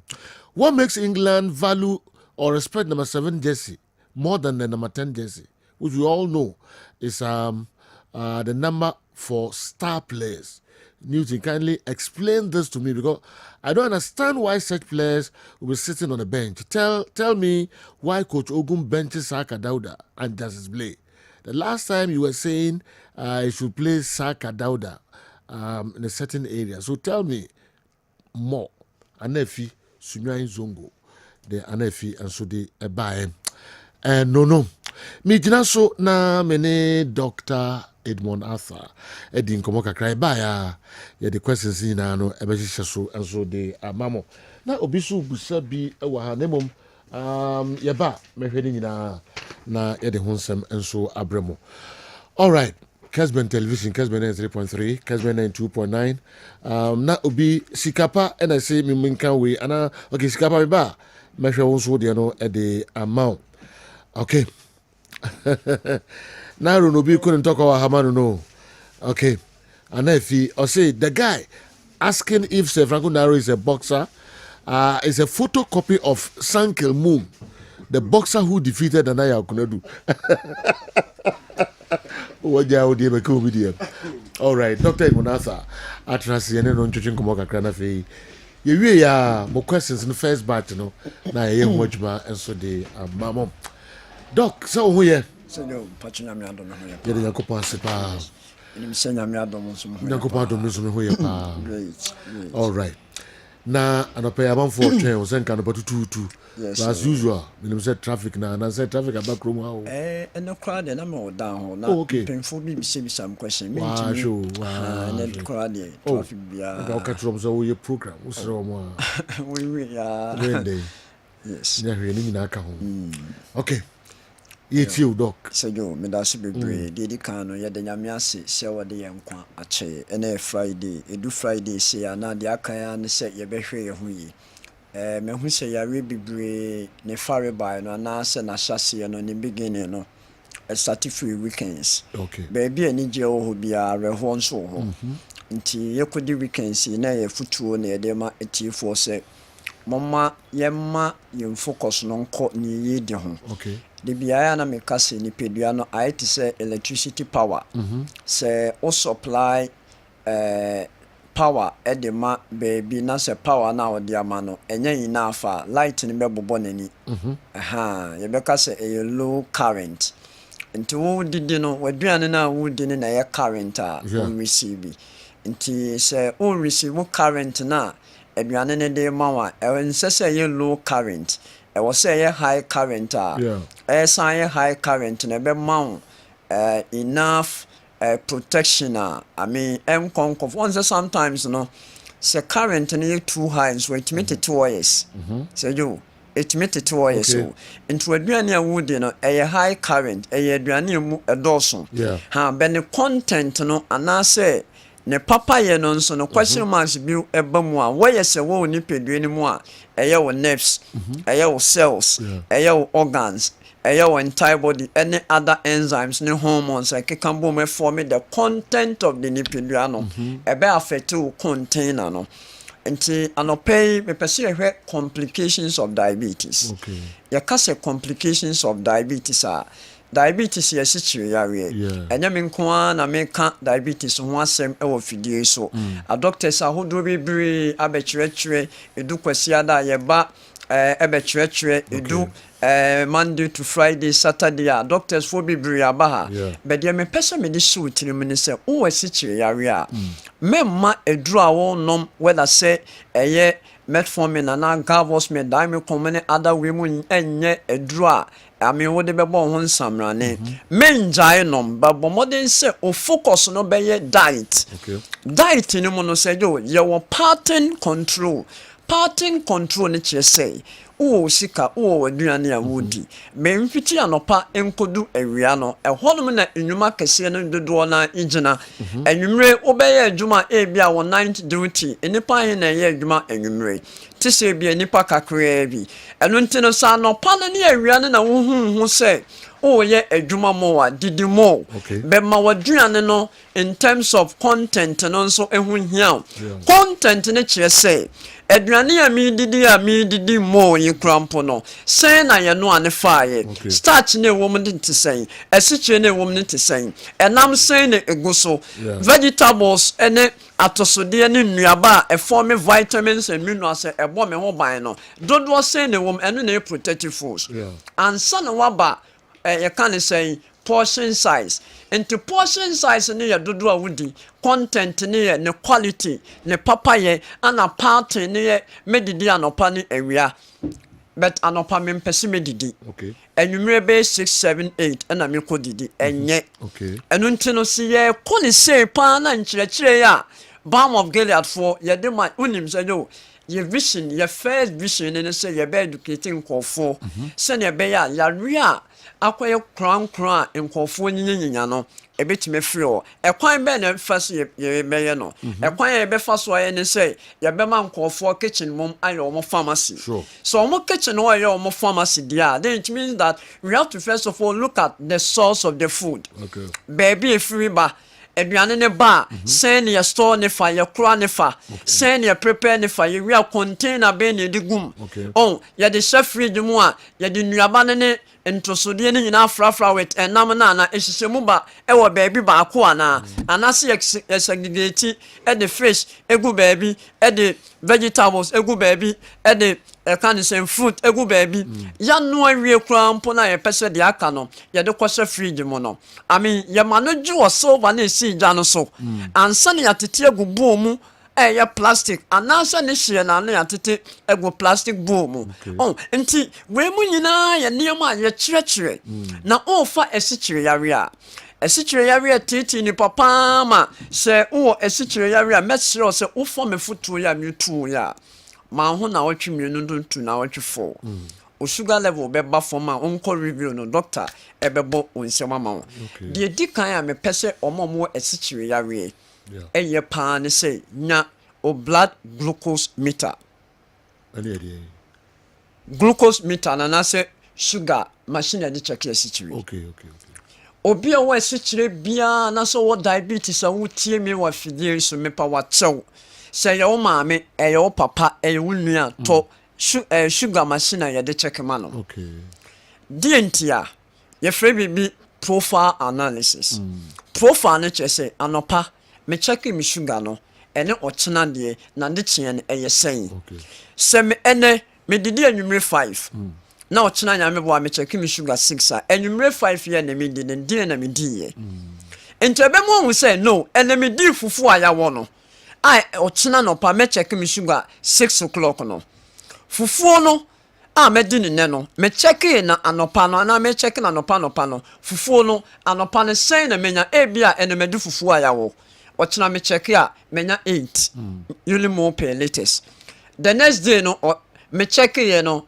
menya 4 be no bia me di konkonte enti konkonta ma me 4 anopa no enwumre no me di konkonte 5 6 no me check na anopa no me benya 4 be me di fufu ana benko no me check bia ene emo na me nya 7 8 enti ade na send me di fufu a yawo dia na eno pa na me pedia 1 menti fufu ne dodo so ana 2 me no fufu banche ne body no me di kan kyerɛkyerɛ sɛ the moment all the BOG vinegar beka body no ho ano eti the volume of starch na ekɔ da ne sugar no so enu nti no wani gye fufu na wo mpe konkonta na wo di BOG ni bia gum na no so ahwe no for 2-3 days say me di BOG gum mu nya me di fufu a ma wono around that time no me checking na no palmenya ne sen unim oye we no mo na o trotro na wa call hospital baby no o kwa na dia kire doctor me pacho me sugar yi me no me form ya na gavos metia o ka so me mfa ne sei no ba na eba from doctor me nye den na doctor ni moma to pusa antie ade ya 1000 and for 500 ade ya 500 and me mfa na no pa ne anwumre ne mo mfa na no pape me nuamba me maame me papa me nuanom so when who sa technicalities we are diabetes beba be complicated so diabetes ni be do a peak of complication and na say bia ensese edua de ekoni 1 ubenya foot ulcer ne kire say ye ni pedua no ye wo intine wo ni pedua no ma ye friend nerves eno na ye the peripheral nervous system a send signal and answer information edema the central nervous system e ye brain no entumo nse wonan awo bibi so e ye wo ya wo ye den na wo te ye e ye signal na akoso a o brain no adwene na te say ya wo na e koso me nan no the moment a obenya diabetes no blood vessels na e carry information oxygen to entire system no do you know what happens a damage no ente basa oxygen supply na se nuanunu a e wo se ba ho no emma enti bibi tin wa pa enwuda bon se wa start ya unya ekro eno no free ho no mo a what happens is that unya bibi a ye frɛ no retinopathy eya na nkofo twa ye ntro say wodi gare bibria anaso wodi gare a nyese bibri mpo wo de bibri memfa nhyɛ ho wodi gare a wani befra gare friend franka ya na yɛkɔ senior high school so na yɛnkɛ pɛ gobe ne de nkɛ ni fry yes die ntia wodi gare no gare ne yɛ starch ɛyɛ carbohydrate ebe put into higher risk say benya diabetes benya diabetes one of the complications I want to say or retina na receive like na who say we kokko we tuntum we say no I mean there will be a challenge me part of pictures in to so mama enu ntina ebetuma ma wani efra no enye gari nko a any carbohydrate food wodi bayire wodi amo wodi den na so wodi in excess abnormal e cause diabetic retinopathy what they are not to nchen o benya bi friend no nephropathy about kidneys o kidney no eno na eye organ a filter blood eno na eye organ eye excreted organ enyem fie enye manipedua no ento obia sejo owo esichiri yare no research actually say wodi nipa 3 and nipa 5 or more sichiri yare and nipa cancer 5 3 or more blood pressure ejina ho imu baako enya cancer chronic kidney disease CKD. Why? Because nerves na say into be say obi ho a ye one erythropoietin eye adia obon say abes affecting into obon say this ye one is and na ni moja krampon etma aye sustainable and more importantly obi ho no mo a otimina issues with the nerves no be sciatica mo burning sensation diabetes crampo be complicated as you etimi mo nya heart attack oh yes either so benya arteriosclerosis and answer arteriosclerosis mami chechim Sergio arteriosclerosis no HN say there has been a build up of fatty deposit our blood vessels in them and no ATH arteriosclerosis. Now, over the AR no arthritis now, there has been a lot of a hardened, a bit my salt deposit, a bit my any other way. The moment obenya diabetes now, blood vessels no, a best say you know, it's me the son you know, but amount and heart attack. And one thing you say, Munusu Biogen vinegar. No moment no, sugar level no abeye, a dear crown crab, blood hospital na me here.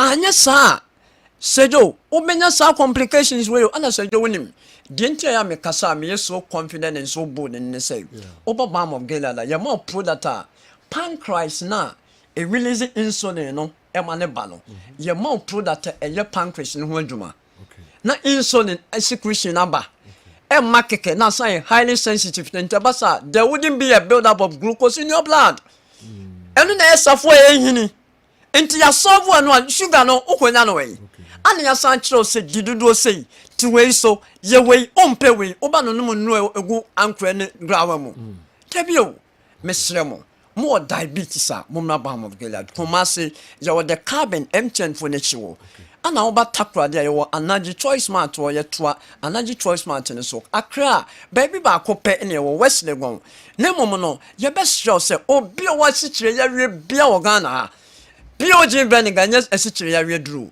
be fa no a wonnuane a eye starch ni nyina na wonsiro bia obenum from anopa enkodu anwumre ne sejo na odi nsu no Biogen vinegar no ne tini ba kope egum still a promo ne koso 40 cedis 75 cedis and 300 near the win account numbers na mo betima afre ne siso no 0539 86 38 0539 86 38 and I say 0240 51 21 71 0240 51 21 71 we are diabetic patient we are bema untimi moljuma enuntinya so fa upstream and a power boss e kambom what the kambom na so onomo a usuga no wo niema e ba form no enkofa problem from man some don be kwakọ no maduro bi na say child damage ayo konfodomfo ntinya say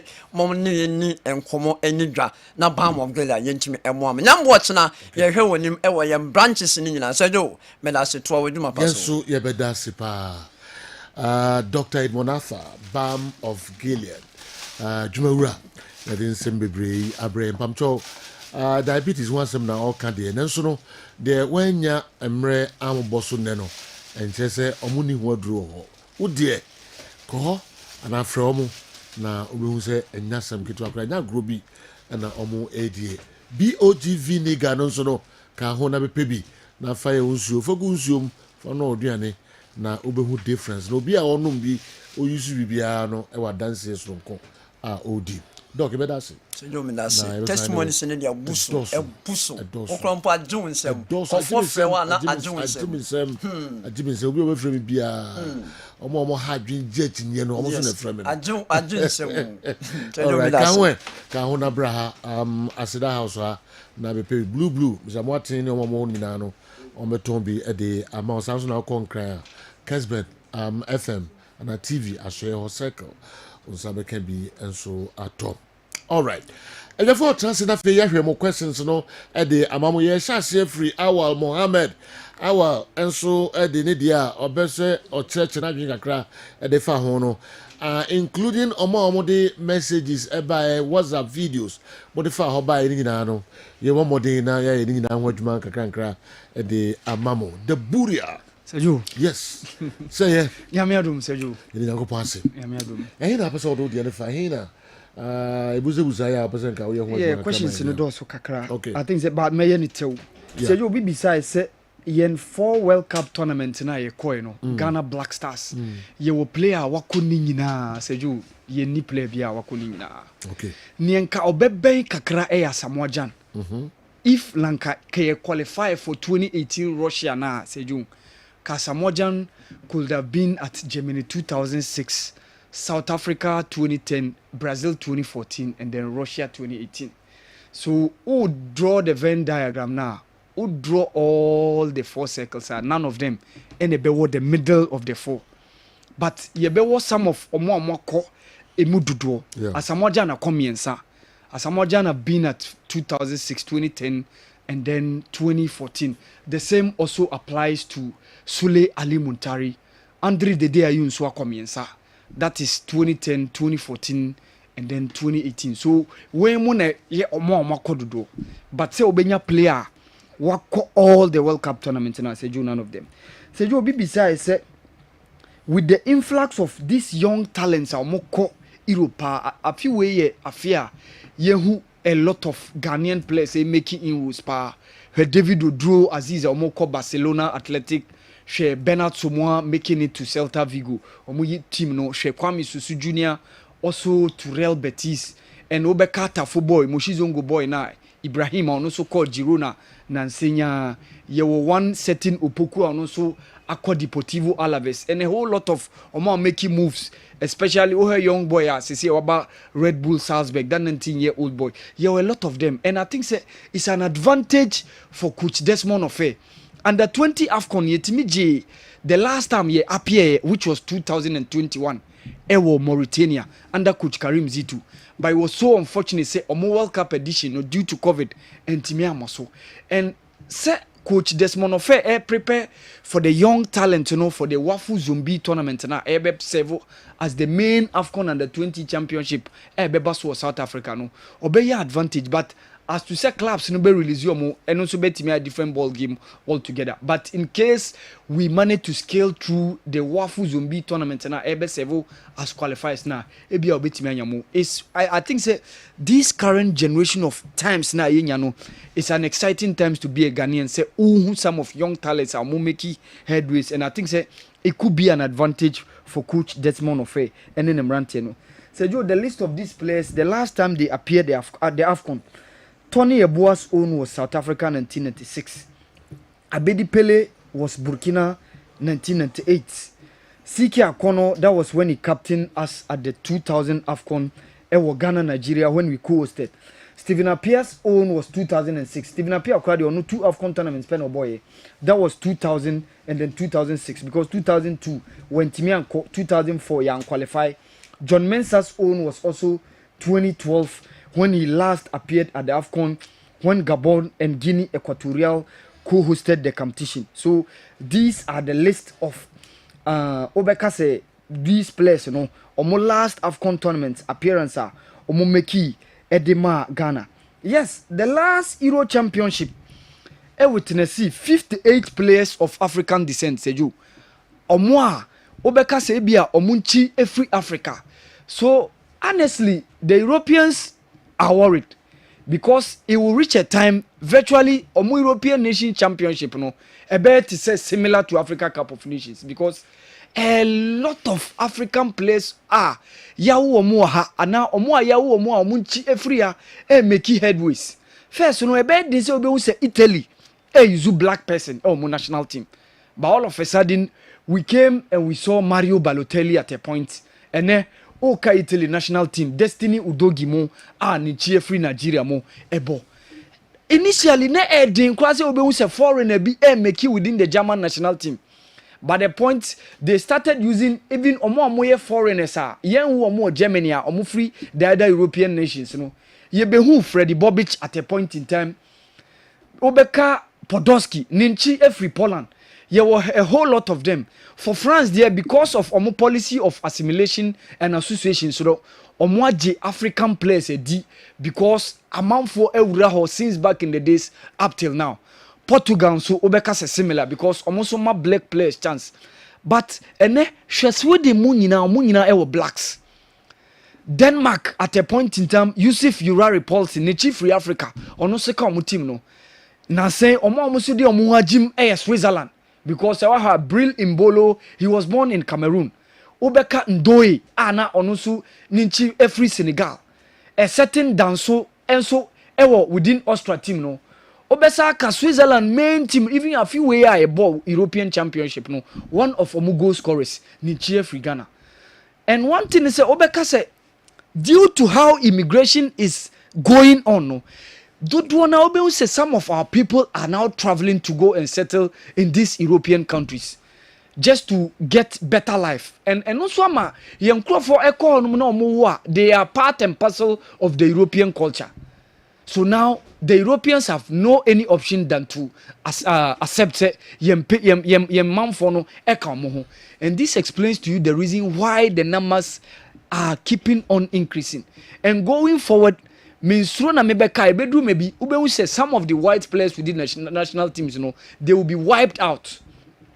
Yes, Obeka say African players economy, ebinum ewo talent and the strength, the physique they also inject and the pace also edika omo game no, and also eka ho ema eboa the foreign game no within the European soil no. And I think say going forward it's likely say numbers no kra so be kotoro pa and ebanesa ebeha the white numbers na omo Europe no. Say you obi so bisa say ohe Ghana League the last decade yenya foreigner bia wa we need that me kai me chiko ene de me nyanhu say any foreigner bia awene for the last completed 10 seasons obeka obesha from 2012 e de aba near ND obeka say near boss season e complete because at a point in time ye wura into normalization to be into no near more league season ye be bo near we apart from that so there was a league ye shas ye ema covid ede ne ho ebeji mu ntimi ambo that season we at a point in time we need to cut short the season due to covid. So the list of those coaches now. Coach Maxwell Kurendu ede kotoko eji 2011-2012 season and then Coach Masoud Didi Dramani ebeje on 2 occasions. That was 2012, that was 2013 and 2014. So obey the 2012/2013 season and then 2013/2014 season. Apart from him, Coach Bashir Hayford, the current coach of Heart of Lions, so ebeje Emma Ashgold, which was 2014-2015 season. We any sin chair, Coach Enos Adepa. And so Edewa All Stars Eji Omo first league season, which was 2015-2016 season. The Omoji the last day Emma Yenya a team from the Upper West region Edewa All Stars Eji the late Coach Yusuf Abubakar so Eji 2016-2017 season, and that was the last league season a boy Emma near complete.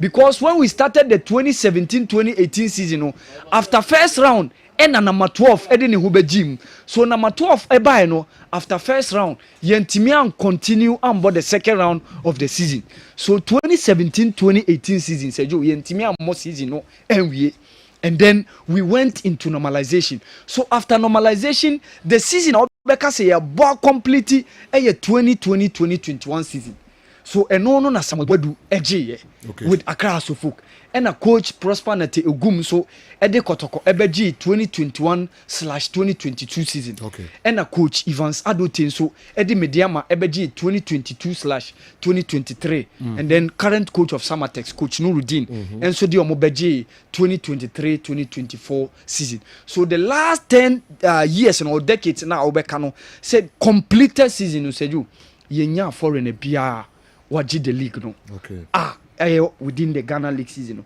sɛ jo obi beside sɛ CAF Champions League na nka mepɛ nka nipa kɔ no ɛma yɛ clarification kakra because sɛ dina sesa first no na Africa Cup of Champions Clubs oka ne nyina bom so kɔtɔkɔ ne has ne why dominant in both has because has agye ne mienu nyina wagye Champions League and wagye Confederation kɔtɔkɔ ngye Confederation aname boa se metiase o se dominant Ghanaian club why dominant in those two competitions kotoko ba ko pe no dominant bit me ba so city ase no o dominant no tiase why dominant in CAF I can see no kind CAF competitions. Or say CAF Champions League and CAF Confederations. Or say CAF Champions League and CAF Confederations. Okay. That was why he said. And near what Jimmy me no nyina has of folk. What you say? Why dominant in both competitions? No me met dominance and as I say otakra apart from say wajibino otako. Two nyina otako or one PM more. Okay. Dominance will be down to more appearance and sana the next na asoso. Okay. I dominate. What dominating competitions? Otako. Kotokota koba onjida. CAF Confederation Cup onjida. Has a koji honum. Has a signed the Champions League. Then the number of times I watch the Champions League. Workers are kotoko aji too. But has I dominant in both competitions. So that's okay. You know, bomwa. Yeah. Waji haji. Okay. To a dominating competition. Menim say na obi so beti ase obabi. Nanka me pe clarification. Be catch was a Confederation Cup no. A Champions League na se. Yeah. Okay? Yeah. Doji ha baako, eji ha baako na obi eji ha mienu a. Ono no ewo soro che wa waji ha baako aji ha baako. Okay? Yeah. Me hu baby ofri no. Me hu baby ofri. So na say gold medal and silver medal. Yeah, me hu baby ofri. Waji gold me no. Waji gold baako, waji silver baako. So it depends on say we see who no. Yeah, because Morino J Conference League, you know, also the boasty say wa Jimmy and Senga. Jimmy and Sam in What they waje good. Waje 10 Champions League so na. Why in Sam and Sam. Why in Sam and Sam. Okay. Enti yenya idea kan ma for no one teaching. Now what about say oka boom the number of times obia ko visit okay any baby obia do so ka Confederation Cup number of times kotoko number of times heart of ko okofa Champions League number of times omo akọ any level na stage omo do ye na ye hwe ho no so dominance no bit me feel so kotoko abo finals in 7 times. Yes. Okay. Well, we win minu and we lose 5. Final, no? Yeah. Has a do finals. Has a do final 77, 79, and then 2000. With regards to Champions League, no. Okay, Omako 3. Omako 3. Omaji 1. And Omaji Bako. Okay, Kotoko 7. 7. And Omaji 2. And we lose 5. And we lose 5. Okay. And Oba Confederation. Confederation, and on a house, Akobako. Number of times. Yeah, one spend on money now. They can't have to vote Kotoko. Number of times Omako final. Yeah. Obiako final 1. Oh, yes. Ni omumi no shia no. And a house AG. Okay, we be cap winners cap. Eno na Kotoko call against work e ko lose. Okay. We say eno ne CAF cap no mo kabum e ne Confederation. Okay. Because first eno ne wo 3 CAF competitions e wo continent ne wo Champions League CAF Cup Winners Cup and then CAF Cup. So CAF Cup no omoka any Winners Cup mu boom and a year confederation. So okay no so akoto akomu final e call lose against WAC. But omoka we ni boom ne any year confederations no omakomu bako. Okay. Now when are competing more? Oh, competing more the kotoko. Obisu befa dominance ne free. Ehona na me free ba. Ehona na wo free ba. Yes. And obisu befa dominance ne free was the number of times wo wurem yeah na wa bobby in both competitions you know. And so dominance bit me free also. Osa bad the new format. And Osa bad the new format a change din e call card. You mean change din. Ni Africa. Okay, ni na Africa. Ko change din dia men fa kotoko nka ho kra. Okay. Because Champions League by no nyi bi. Yeah. Yeah. Men ko change din ya. Ni na CAF competition. Yeah. Yes. Yeah. A din is keke by same competition. Yeah. So group stage ne de kotoko akumu ba kope. Group stage no kotoko akumu ba kope. That was 2006. Okay. But has a 1998. Has a 99. Omako 2000. I now limit you to group stages. You get the number of times our clubs name you know abo. What about this number of times? What do finals? This number of times. What do semi-finals? This number of times. What about do quarter-final? This number of times. What participated this number of times? So what I say. Oh, I know what do group stage? Into can you na boma? Me might go there we back up. One aspect of it. I know they okay no boom there. What the be makotoko. We can say things that for makotoko. But all starts new figures na the be no. Never try. It is any ready to see they are fine. But you say all this are the nyina number of times our clubs are participating in Africa. Number of times make up both competitions. Maybe Obia drew stage, Obia drew year. Nafi Oka number of times Oma winning, Oma drew semi-finals, Oma drew quarter-finals, Oma drew say yeah. Na yeni na ho adwuma breme. Why? Martin. Nti because clubs ni mienu nyina no e kire se omo na yeka Africa omo na ese ebo mu din. So enyamre bebre hwe ni nyina se. Omo na omo aba. Yeah. Omo. No, ba ku o ye de ba ku se ono wo so tem. Nti na eno so no. Gattisburg ese Joe, seriously, you are twisting the thing to favor Krobia. Hey, we are super Gattisburg. Questions. We will have so many questions. It didn't so favor Krobia. Oh, shuffle questions. Yes. Hearts of Oak have also won the CAF Super Cup.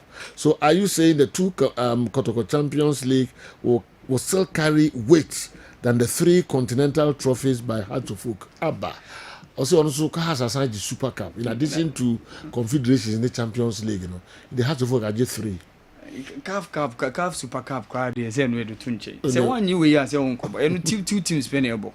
And 2 teams playable. Okay. And 2 teams fair no can Super Cup no can. Oh, but so much trophy. Oh, Africa. But who say you we no na obeji dia ko. Eno na obewura competition once and work CAF Super Cup. Okay. One confederation and Champions League obeden wa Super Cup. Okay.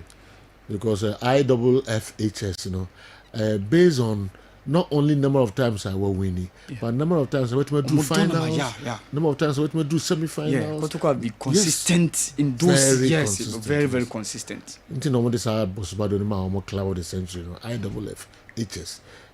Ne Super Cup near the that is where we know what's not the but our the compilation the brain. Why, Mr.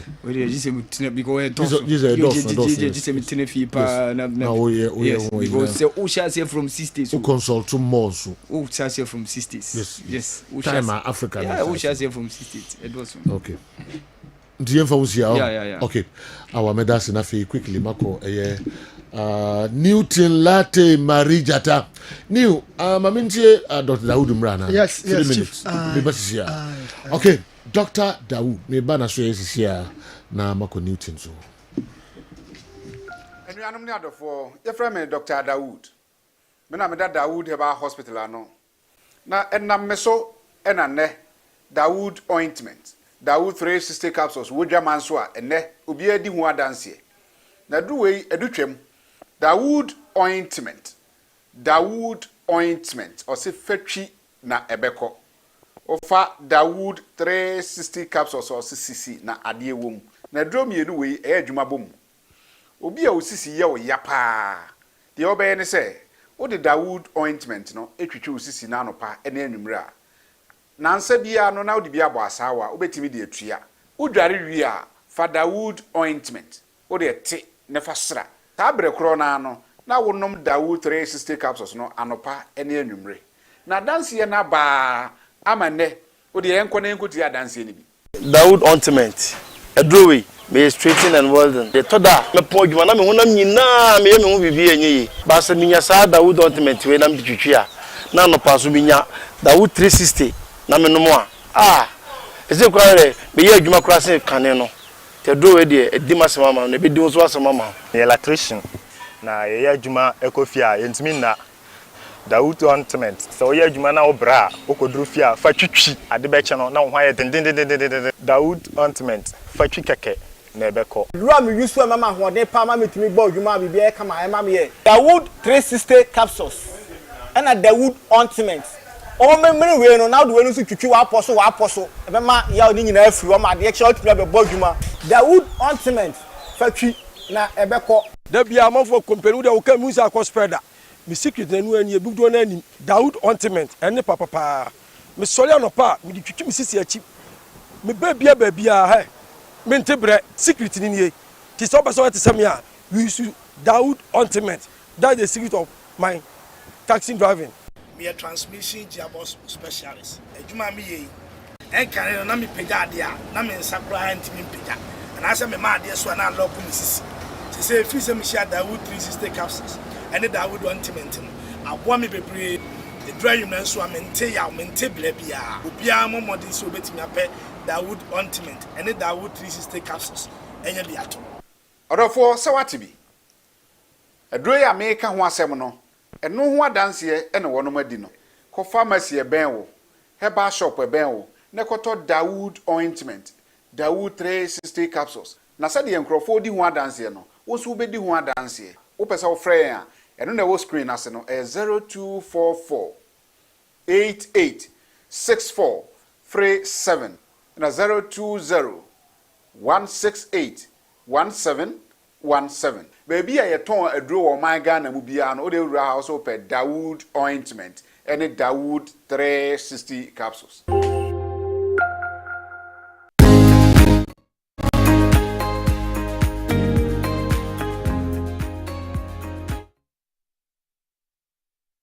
Oh, okay. Yeah, mamu nyina kwa babiom. Friday edition of Midfield Action, Meko Newton Lati Marijata. In terms of domineering, Kumasi Asante Kotoko started participating in the Champions League in the 60s before Hatofo came in the late 70s and continued in the 80s and 90s and even continued in the 2000s. Agresi Sapon Koforidua at the end. New. All right, Chief. A question is, can you know, say, David Odro, before Obako Basa Athletic, you know, Obiani who are born as the best left back or your league, na one of the biggest clubs ever found no koye. Na Odenaka Aziz is a home of dreams. More chances of getting first team minutes of Barcelona no NSA. Na a day na young players are LC account where you a year expected of them. Say bet me and meet and Sanama reach the top level of global football. Eric Kuson wana odebaye. Osha question now, David Odro, it is true, all boy league no nipa bebre ni ankon hosa even what it took place from under 17 under 20 and 21 who are David Odro onye household name or that juvenile department of football. But Azizie under Kozito or Bobo Bia and he had the chance of Besabo Confederation the asoso. Nemom dia tiere se okọ Barcelona se se ya mrante mi in the TV so Barcelona no your department be on my the likelihood or probability so benya boni be abon tem no very high, especially defense, you know. Naturally, club na kasa focus so much on bringing up young players in that department. It is Osho bit David Odro or born honso kakra bia to me, and in my opinion, obenya bia bopa.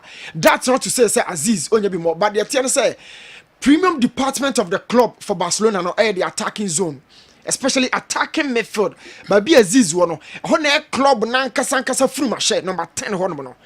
it is obo hon ma obia ni wo so sen obi obo left back obi obo central defense it basa number 10 there and then attacking midfield oni hon ma grokra ho na Aziz wo that not to say general Aziz on to nya first team embo omo nyina e chances so metimi abo first team but I believe say David Odro as a left back and the other kind of game no whenever all friendly attacking no or the high chances say or you don't kakra bia obetimi anya first team football abo and of course Aziz so emmo no modern pa na ono no area na the competition so say obenya bia bo pa that's not to write off the chances of the first team to these young players are omo free e form omo ba no omo change omo age na change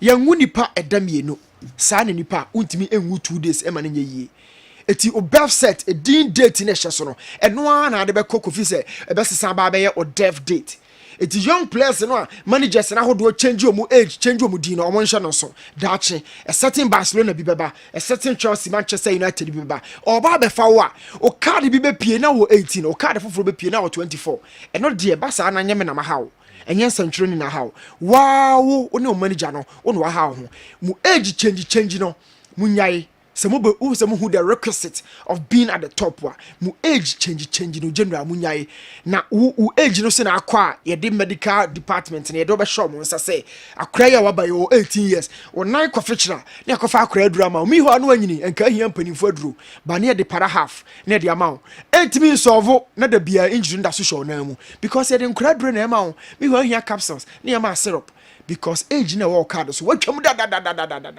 eti place no genu omo nhye no so na omo nantem omo football career no me metimi ada na YouTube me body no general me fa ntumrika me fa nye bibia nanso wo young boy a wo bade wo da na YouTube no bia wo body na wo general eti by the time na ba reach prime esaka yakopa bi opportunity na ma ho no sa time na wo body ni nyina gono untimi fa emobo e wo top level man nye yie dura ya kan ho asem no okọ justify ne say empanifo mu ni bomu e Barcelona be tenase aba be hwe o mental strength how ready are you se brabebo bo no me hwe apart from talent no psychologically ho na ye kasa bonante minutes abetimi abonanti na reche eniema ye require our top no ebi na matete ho de akire ye young players no omonyire omo ho na ya omo nantem general ura TikTok wa na akoshi omo ho no omo ho modern na omo nantem osemetimi ahwekotoko squad num na maka formation a fit squad no na systems bay any bit me get to the best out of the squad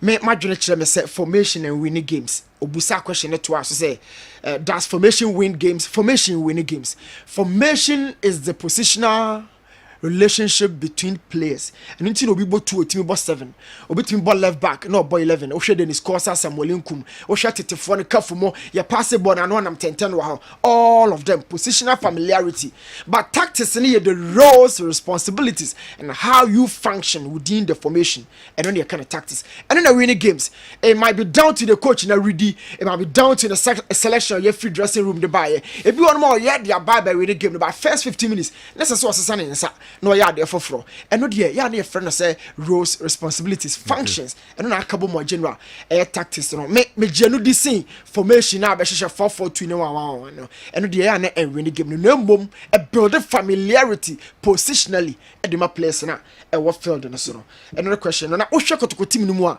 madwene kire me say first of all a doctor wonya control won finfin ho Emmanuel Antwi tina du partnership no amanfo bebre e hwe animu Saka Dauda to me obetimi abonche ama na ye but in my opinion the most effective area ye all body agina striker na chi as a second striker or a number 10 Makansa Kadauda ni profile no ese obeti se Jean Felix ese Kai Havertz ese Dani Omopa omonya center forward ba center forward ne da defense ne da otimi fa ho equality line no shego man ye nemom they also have the ability to go in the wider channels.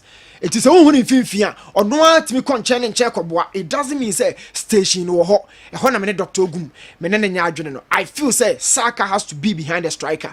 No one the freedom to move in the channels, stay in the interiors, and move closer to the final box na goals ne ba watimi a dibidi aka ho 4-3-3 ɛyɛ doctor favorite in formation but the meka kan wo kakra ne sɛ etori bi a one show opponent na one ne bɔ no na onfa e bia ne possession style no to baabi kakra young apostles ba betina ponum he kept keeping the ball who possesses any breaking possession down almost said do na your defense you need that possession in the final third a basa Dr. Ja possession cut direct because who players bit me cut direct has folk and say show mo nyina no enye possession out the show mo what the counter okay mukwala will take you off na Peter Midu akwadi actually so doctor I believe say what's the sound sa asha even as folk other clubs no yeah adjust it to a game no na otene deep wa cut direct na nya chances are ubenya no efa free those situations you know I say what is ball control may define ball control a crime you so individually collectively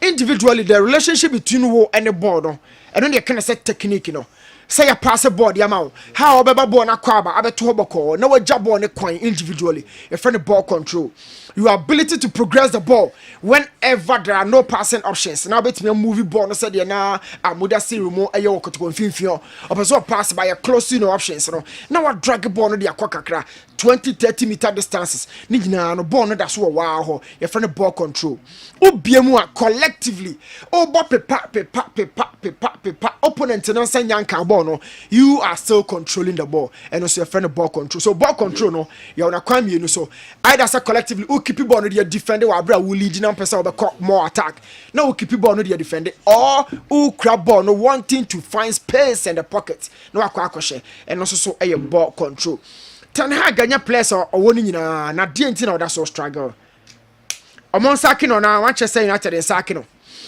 and I say omon consider new coach na new coach bay and omon kofa no me imagine kire me say Manchester United is a big club na all build the team esa per resource or the aba eldin pa na why yes no na all build the team build the players resource on the bar a bonus the man RDVC no win not enter say EPL no etina so okokatu no di bom dia once as a franco mo per resource no na e show no so tirim say esa so oto no wase hihye bibi dia wo hihye ne mfa club no wo hihye ayepe na mom get us the resource was a wo hihye na wo ka say ye ma time na fa hihye nko ade a ye nye ne sa e wo big clubs wo hihye win trophies win big games dominate era and then I am big games, you know, and as a big clubs, you know, omu demand. Na Ten Hag, baby, I will face it or per resource of the aba. Once I also team in the Manchester United, a big task at the mano.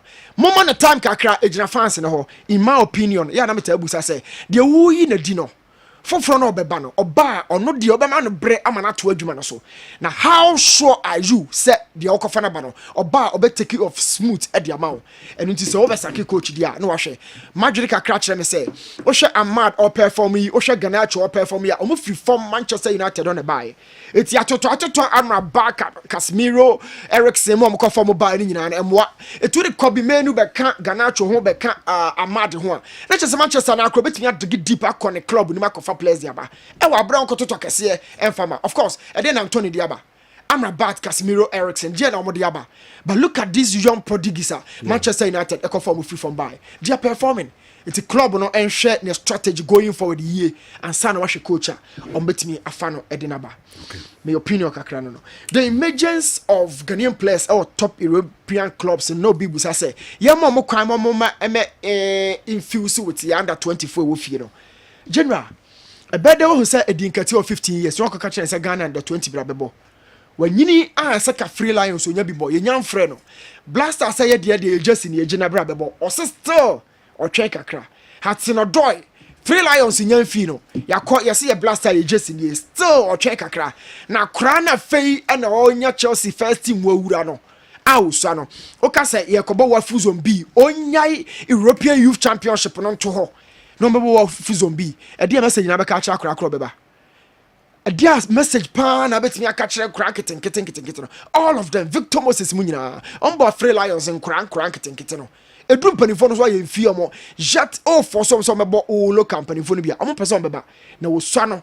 Message bay now but catch and say European Championship under 17 a cost was Sweden. But Wafuzombi so cost Benin. And 12 free England and Rama bought Wafuzombi. Sa message in the general heading pa a very difficult honorable Kopama ne last season no de beto to Eden Hazard ne prime time ɛwɔ Chelsea ho ana by the shallowness of Chelsea squad no last season na ɛboa Kopama no ɔde toto Hazard that season squad no ho difference nkura na Hazard season no ɔkɔ no ɛyɛ thick ohwe players na ɛwɔ hɔ at that time akukudam yet he stood out as a face of the team before ofiri mu akɔ even comparing season after season, you know, Kopama season when Chelsea, you know, general numbers, you know, it was all right, but Eden Hazard was unreal. Over the prime of Chelsea. So media any argument, crying your comparison, mame. Who is Erling Haaland? Or seeming profiling? Erling Haaland number one, or your close range finisher, or your close range finisher. Now close range, you know, the attention. Umenya strikers bebree of football mu, but your more a finish close to the box. It is what Haaland and the goals, you know, two types of goals in Russia. Either say or shell box in or what take ball from deep. No, the nipa no drag defender na ba be do box on one sign washe go no. And the reason being that of falling in the category of players I from say low technical index. Born and kasan no. Need very low, about 20 to 30% technically. It is a wajina distance on born our far from deep no. Obetimi do a drag ya or medru box on one own shoot to that. Because of an you technique and precision. Wajina distance about watching it. Ya fast had nango no. Onye Messi, onye Rooney, onye Cristiano Ronaldo. Omo players ami body no. Ye from say high technical index. But you JBR Baba na beto net. Erling Haaland of falling in the category of low technical index. Or main box na own shoot to da. Na original box no say dia or your fox in the box. That is the bracket of Erling Haaland. Na ode no koto to ho enu tin e catch coaches ne say know the type of striker you have ne ho adwuma a wode be ma no ball no Haaland be fa no wherever on the field or be drag wide wakwa could do area ho very close and na boa no man finish no timi de ko box no ogina distance on can those strikers no ode ogina no ho aba wade ye hye Haaland dey just or drag wode ko close. That is the profile no. Newton didn't talk about Justice Blay, the supporters favorite, Anefi Sunwai Zongo. Again, Sejo Naro made us aware that Legon cities will pay the money before yesterday, so there wasn't the need to send the case to Senate's committee. He gave us this assurance yesterday. How now?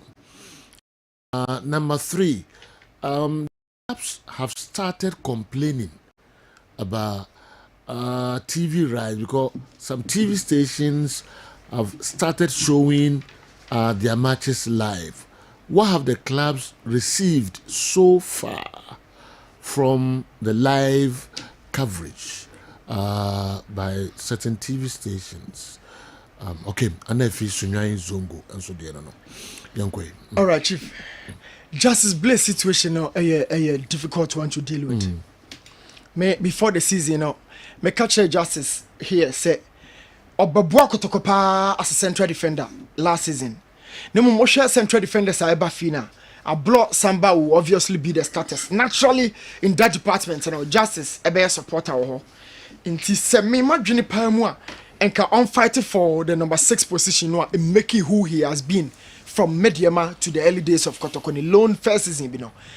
But Minister Franco didn't come out according to also come out you know. That's just say preferentially player na mu no benya na kwa catch it might be down to the physical requirement of the game. It might be down to psychologically niema on also dwene say bia obebon finfie be ha no. Whatever it is by preference of the player a person ka actually honma. Now the most difficult thing I want football when they say general who coach o person obo player bi wa ha na ono se ontumi mo ho edin pa coach ni timi me kan kire fan se player no so mo ho waton no just all the show ho but fans so be nya na ko be body o mo so ka no so I want to deal is that information accurate say or say omo a midfield the accuracy of it na ye bibi ho no okay the accuracy of that information no but we are working or be a player and some can yeah. I don't know. You see, General, it's not an issue of accuracy. That time, the guy was coming from injury. and he had a discussion with the coach. Said he preferred playing in that situation, and at that time, so I'm saying that centre backs was good for him, and as a competition, now he was good for it. And getting into this season, I agree with Newton. Say maybe you would want to advise that or move into the midfield, don't go on because that's the natural position. Interestingly, New Year can say people should not be surprised to see Blay playing against Chelsea as a centre back because of Okotoko situation now. Even though O'Neill near blow on him, but he's likely to feature in the Chelsea game. Coach now drop on back. Yeah. Because when you say Esma do prayer. Yes. And you know Esma Tepra. Ablo also has issues. Okay. Which he's not likely. I see. They are addressing it. It's possible he can play. It's possible he cannot play. And Kotoko recruitment in this year, 4 centre backs, including Justice Blay, Ansu, Ablo, and then Samba. And in that position, you need 4 minimum.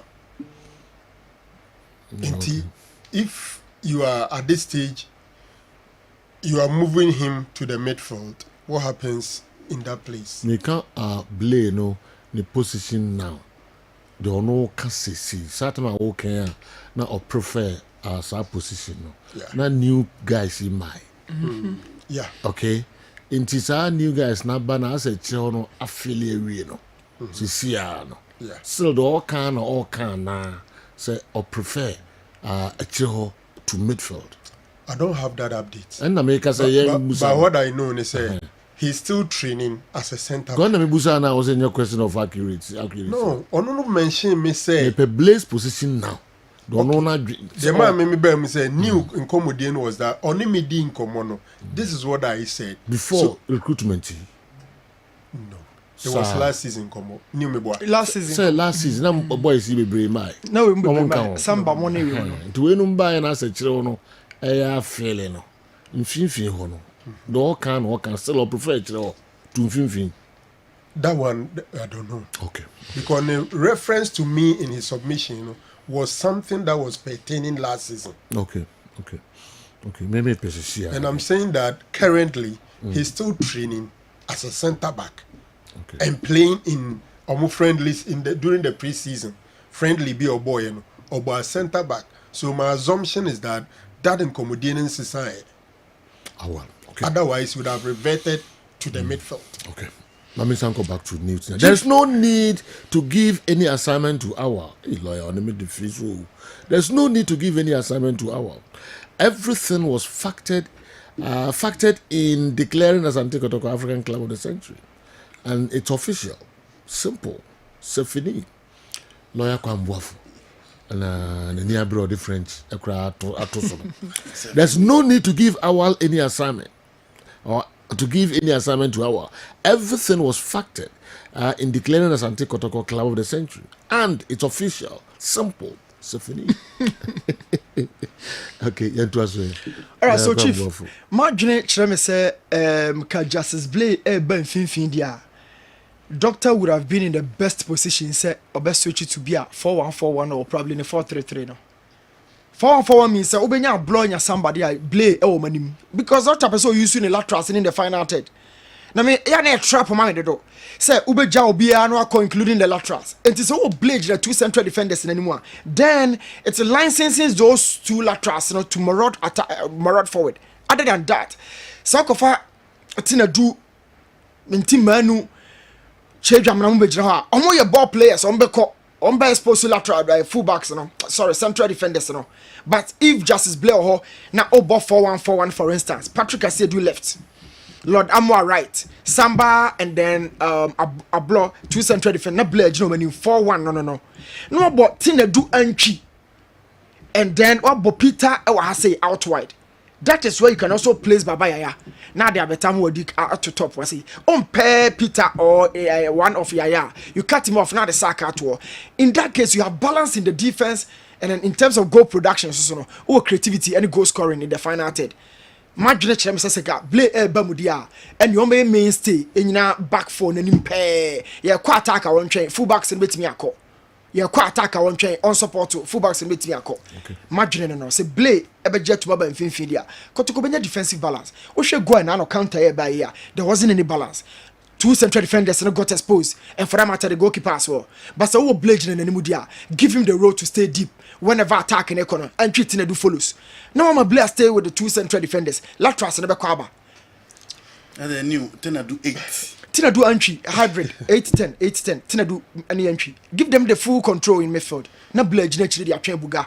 What baby are not come from now Latras and Aquaba. Buga. New two quick comments.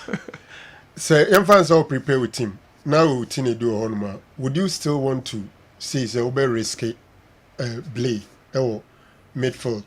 Now, we're losing number of players or centre back. And don't you think that they almost fight here for Tina do because they needed a natural number 6 and they don't consider Blay as a number 6 anymore? Because if pushing Blay on number 6, it means you have to go by a centre back. And I need a treaty before. And he has played the centre back as excelled as one of the best in the centre backs in our league. In the absence of the Sergio Ereziba, in the absence of the new arrivals. And so some new. Who say Yamfan say who play number 5 or Bob ni any problem. And now we hear number 6. So pushing ko says as a chance of Baka number 5. Right. This time around number 6. One to number 5. So why do we insist he moves from the number 5 for? Besides that, Kotoko go no consider. I think it was rather an individual error. For me, there's something Kotoko centre backs in me. Game now, money a boy, young apostles boy. Nobody is talking about it, but I okay about it 3 times. Yes, before the goal. Before the goal. Omoba, Bobo is so big Jenny Panechi. But the Omoba tackle no bra, no other form. Until Uber Granada former, whose chances of recovery become so difficult. The other go ni buy and or bar from a fat tackle, and I can born all right. Because the opponent on it doesn't matter who was the number 6 at that time.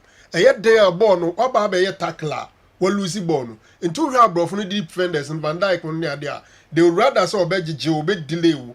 Instead, so Mubaya about 3 occasions. On by no better for my bot tackle, no buy. Either so be lose ball, ni pan be escape back when them say attack and escape. The other one I did go ni ban or born all right, but born could the opponent on a return pass and by no means to recover. Okay. And those things are individuals, no lack of judgment and as a proper decision making. But it might not be a system. Say Blake One says at that time, baby be a number 6 in the journal. It doesn't matter. You consider going beyond the game itself, preseason, it was more observation. There be backline exposed. Frederick Asar and America say, I don't know there be one exposed because Osha, you are not protected before the game, even against young apostles. Preseason, always, it won't say, D Hornman will be anyhow. The other day, I'm saying, no wiki cranami treat you are. D Hornman or Arkin, no be anyhow. I was highlighting it. And the man, those reoccurrences in the Bible, but it will all be down to the coach. The decision and who is ready to do the job. Joe, respectfully, has Kessben TV on a free-to-air metamorphosed to Asida TV? Was listening to the show on radio in my car, got home to switch on my TV, and you guys are not on, and the name too has changed. Technicians, what's going on? Yeah. I also had a similar message. When a similar message, yeah, okay. I think na Mickey can be beach them so much so I said that. Mickey, I said Mickey number. Uni Mr. No or narrow. Uni Mr. No. So that's the problem, especially so more crying here. That's the problem they are having. Who's Mickey have Mr. No. So be a run about beach on the day. So we go remunentisa. I'm was a narrow and no. On several occasions, more rely on him for more information. Mr. No one out the one I'm going to make information. May complain or catch? I said, Joe. But did you hear information? You become on me. This is be a far Jumano. Oh, does it you know as America? Jumano, the may come on to Zibia commercial as some since time bena, ye boy, time bena weaver, and there's on no. But the internet we are quite the narrow. We are serious mistake. Eugene Moore, mistake is serious. Go on him so about catch. We pay a catch. Respectfully, Eugene Michelle, response when I'm the man we know. Mr. Krabby about my phone, so this is not the first time. And I said, it was around 10. Yes. Make I okay. My body this here. Also the Biaba. Respectfully, has Kessben TV on the free to air metamorphosed to Aseda TV. Was listening to a show on TV, on radio in my car. Got home to switch on my TV, and you guys are not on. And the name too has changed. Maybe because of my officially infant. Why? Good morning, sir. Franco Naro told us last Wednesday that Legon Cities will be paying Ebony FC what's due them on Samuel Tinedu's deal from Legon Cities to Asante Kotoko. Please, what's the update on that? We and so if you kwaku yeboa Abreport Junction and anyway and so abre yay. Like I may finish here no. Okay. Was a Champions League night or sha? Yeah, no who say break draw. Yeah, na a more sprinkle pitches no fe but or share Ghana Premier League na yeah my first half. Oh who say yeah in so no PP free pitches nani. Yeah, the any bra. You sense when the guso. And bad so be who say PP free as.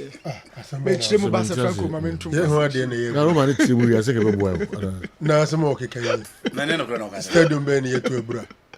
Yeah. You know what you call takwenya na next sprinkle free as any nam so bi. Me ba ho be takwa. Also we are like a comment bi o. Bi o ba be cheche de okay nyina. Stadium be 18 you na se Franco tupe. Uni mabura. O say ebura. Ana mi mabura. No say yen dey. Na nye borehole na nye borehole. Borehole. Ebura dey say. Ebura dey ba dey. Na borehole nya no ana ebura. Ebura dey say tu amra ni nso ni tem na o dey. The machine si so crash tell. Borehole ni twi dey. Ba ebura ye frɛ ebura. Borehole twi. General borehole nku na ebura nko. Oh, I know but okay. Ya be say ka borehole on ka borehole no be so kan oni ni twi no say ebura. Ono se ebura ni enima de kura ye ebura. Nti ade no be na o person che borehole. Use borehole. Borehole na be so. So person use borehole. Aha, nti we use borehole na. Go on ntimi nche use borehole. Yeah, tutu borehole. Yes, sani dey go so. Few pitches na sprinklers so shall but a very very sad question to ask. Say o share your pitches no a very difficult say obehu. Look, yeah na sprinklers share say na yen fa share kwa. It is share by distances. Any water na a weight in pa. Pese a draining on a certain zone on the field. It usual sprinklers now. Yeah, na measurement edited them fin. Okay. It be to be peer corner flag, so ne be a peer central circle. And as a sprinkle corner, na emiti those zones so na manai fefe. But general share na most of the venues no need such technologies in be. Of course, Takwa has it. So the Franco can keep close to them. But the same part it will be among once I want be na peer na a sprinkle hormone general. Okay. And then the question okay. Next question. Message no be send about no be send new. Need to question in what is general Mami Musa the street. Kwame to boss. Obi say adenti na. Doesn't mean me man Kwame na kasa. Why am defe me say technical issues ne questions no. Omon ko technical guys no. But as a wo no osan ko fa no nyina ba. Me fa Eugene nom da da no ana. Me was plan me na beche mama. Me frɛ Eugene so mra. Mama nchi mu ma. O ma friend from Accra me nchi. O ma frɛ. Yes. Okay. Later no ma frɛ. Wo de later patcho later. Digital no na ekɔ. Mama nchi mu. One ever say yeah. Wo de later. Say adenti na prefer a CEDU. Technical issues wo ne frɛ ofi Accra.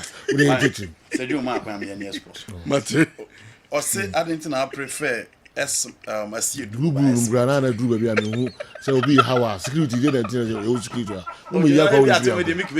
Mo yi akwa wo free anko. Obetimi a kira asem. Ura translate. Adumera. No too futu go bi ani a. Starte enra. Obi a woko kasem bia na no kra me na me gina wati. Obi a wo studio ha bia nkata wo ne mfuturu ba.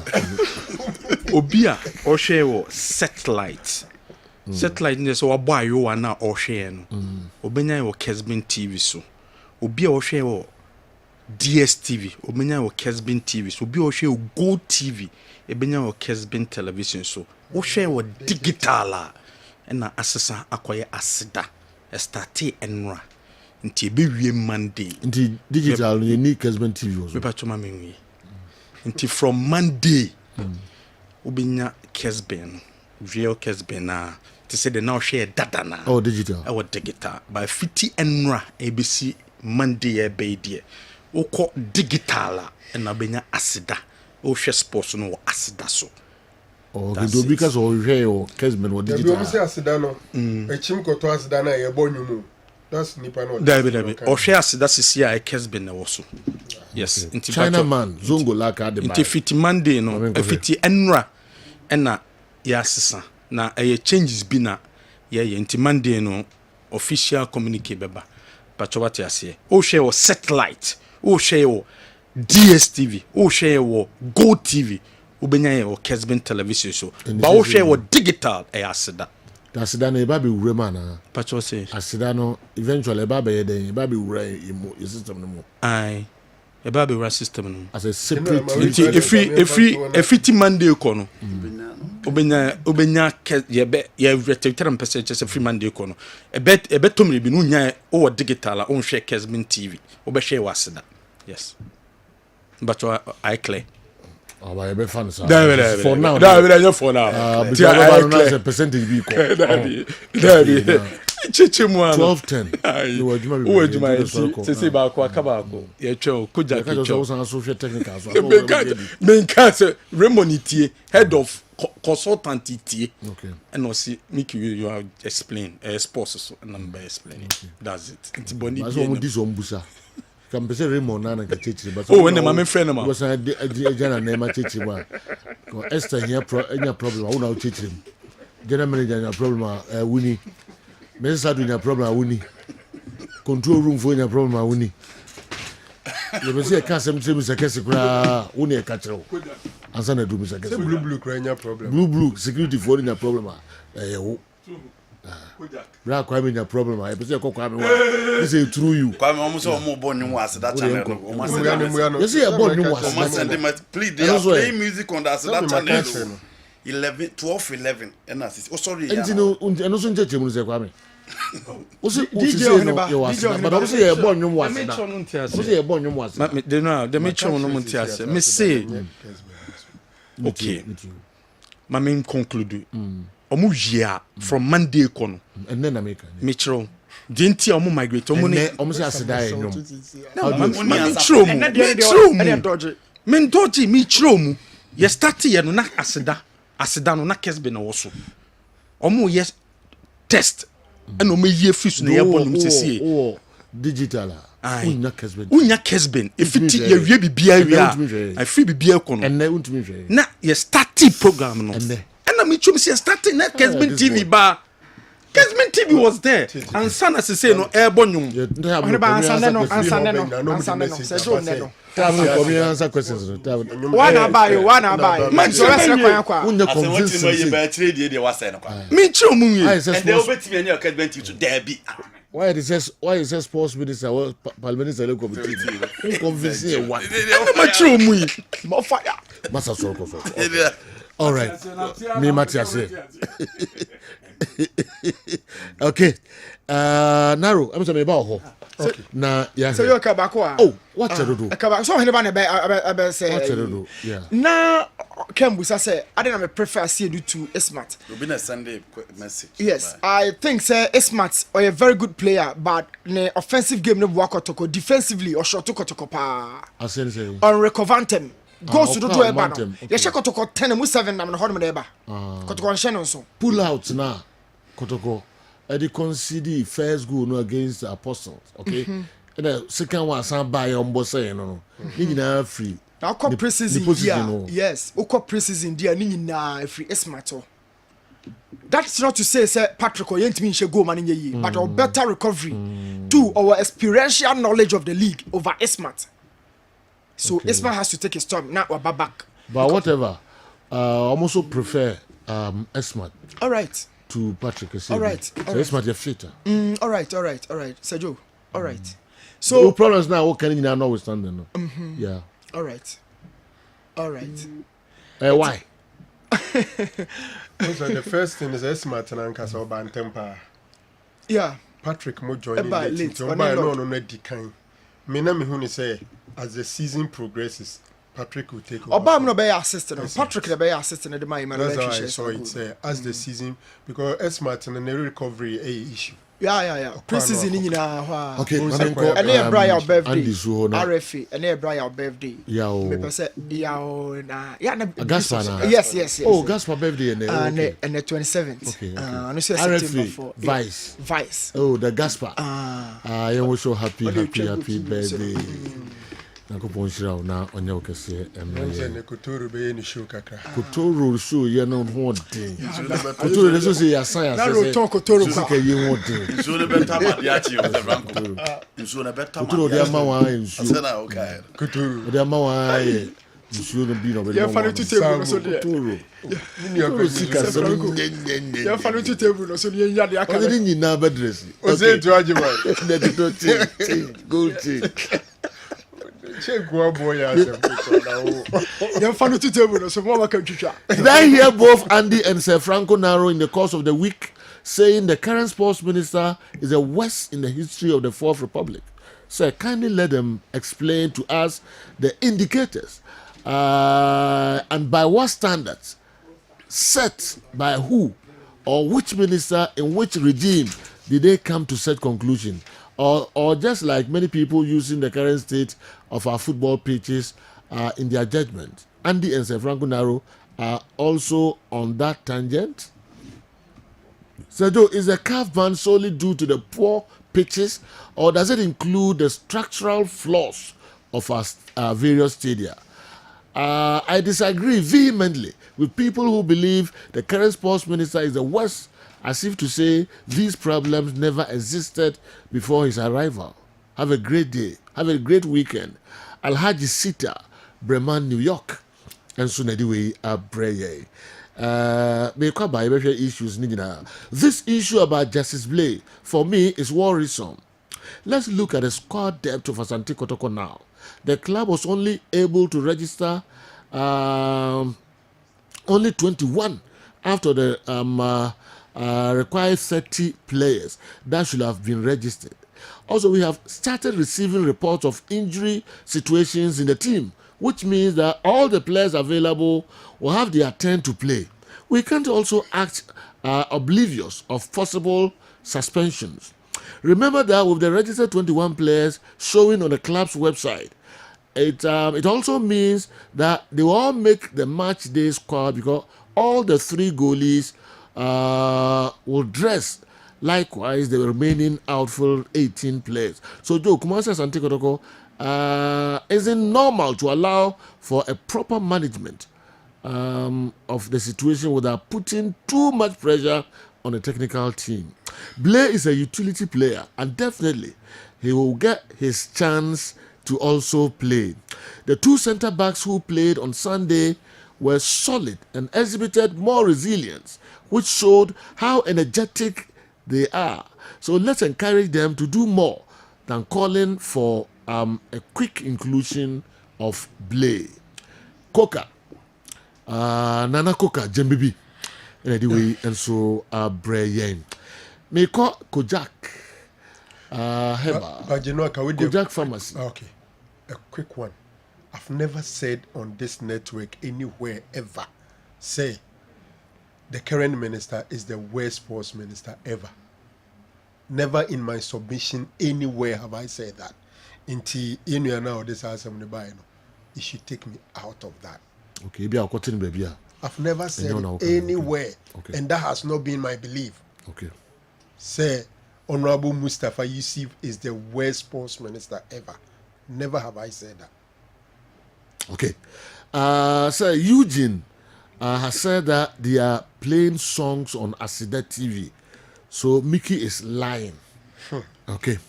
Reporter Mr. Aka every technicians in the back and so on. Kojak Farmer na yankuti nkomo kakra. Frimpoma yani frimpoma ndwedwe nkomo kakra yemasi ya. aba mo na ase biem mepacho se wafidie eda ha yi a ene de kwan so se wote se ye ba beton bibi se ede ama wa eya enye fidie ne mfiri honom esan se eda no ya na enye sika no ene hia kojakefo na mom se obenya wapomden na wade ho ede afiri ne ma bebre ho no eno ena eda kojake yakoma pono so ma menchiao na memfa nche mfiri empanifo ho emfa mawo kojake ye research based pharmaceutical manufacturing and marketing company enkrabatani ti brekese ewo enkran impumpuni mantemu woko okanshi drug lane na kojake ye wo ho boyi ena afi Kumasi Central Market ye be Roman Hill na osanso kotamale ene takrade a enkrabatani bi wo ho na no ne nkyere se kojake ye niema no woko ba bi a wunya bi oh my Ghana 16 regions ni nyina no yato ye niema ni bi e de apete ho no mo a wo ma no kra se bo mo so aso niema eton no kojake toothpaste ahodo no wamo etonton bi etibi pa cho ye bedi nkomo a ya na wayi wasum etie enkomo no na de ebeboa wo no wafa ewom na nso odi abo ho bra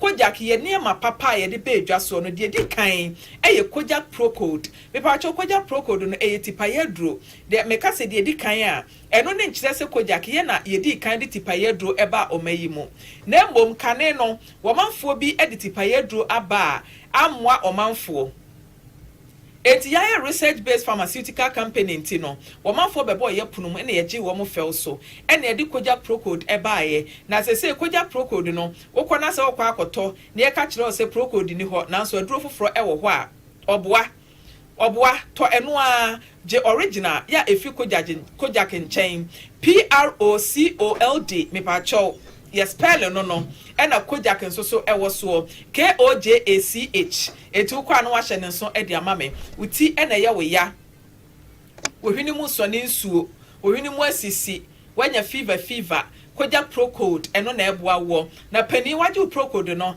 na OJ abofra pro code nso e de amankra no ye wo pro code suspension ewo ho ya eno so eye mofra ne dia akra ho ye hyehyehye na se wo se wafiafia akra onkasa akra ni bo ho no ma wantimi mie na no nka nkyere se ma me ananse papa me ha ene ye me ya eti se wonya emofra pro code ni bi e de manual ebeboa ne pa ama no nso ade ne ho e de afi yade mu ye wie ne de yenum de e baaye kojak ye wo kojak charcoal toothpaste e wo ho no mo a me pa try activated charcoal ene de aye wo se etoda na se o fridge no scent bi kura bam na ubie fridge no na de bidie keto bi kura tomu a eya na e absorb sa scent no enu na mpanifo ye tena se dwen ho se ade ne yemfa bidie emfa nye paste ye kra ye kaye a ebre bi atwam no na ye de body tire ne afa bidie ne ye de atoso ne aboro ne pa ne de ahye dodom ye twi yese no a kwesi bre be fita enti enu ne ye tetede no ade na bre da ne ekɔ nanim no kojak ye nsa kire ne emam ewa abefo kwan so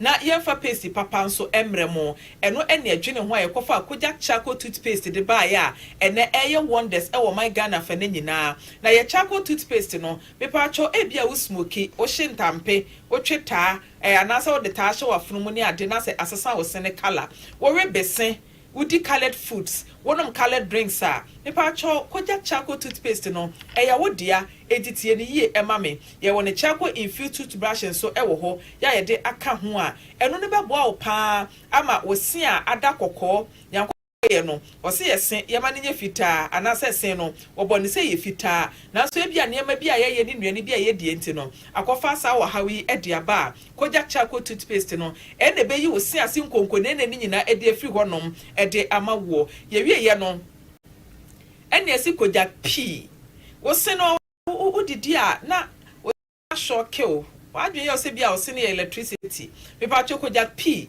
ene eboa wo se wo se ensuo kan wo bre wo bie wanum na home mframa na asen ye wo ya me pa cho se echi nam na honho no anase osima bobo tokura wonya kojak p toothpaste no na wo de sensitive toothbrush no eka ho a eno so beboa papa wo de twitwi wo se a me pa cho ye paste ni nyina no ewuduro bi anim eti eni susuanso bone ewo nipadua ne so etu de twitwi wo se awie no pu ahuro ni gu upugu amane nka wonum be se 15 minutes na wakwa akofa kojak p mouthwash no na odi aka ho wonya kojak p mouthwash no eka ho e de gina o se ase be se 3 minutes na putugu a ebe ma better result winti wo to ni paste no na o to ni mouthwash so e de aka ho wa wie no what did you choose be se 3 weeks e de kwa 1 month a wo wie no akwa akwaji kojak f because p no fluoride nim nti betimi anya nsunsuanso bone ama wo se no kura abubu etunya kojak f no a na no no de atwitwi wo se afebo kojak f no so mild sensitive teeth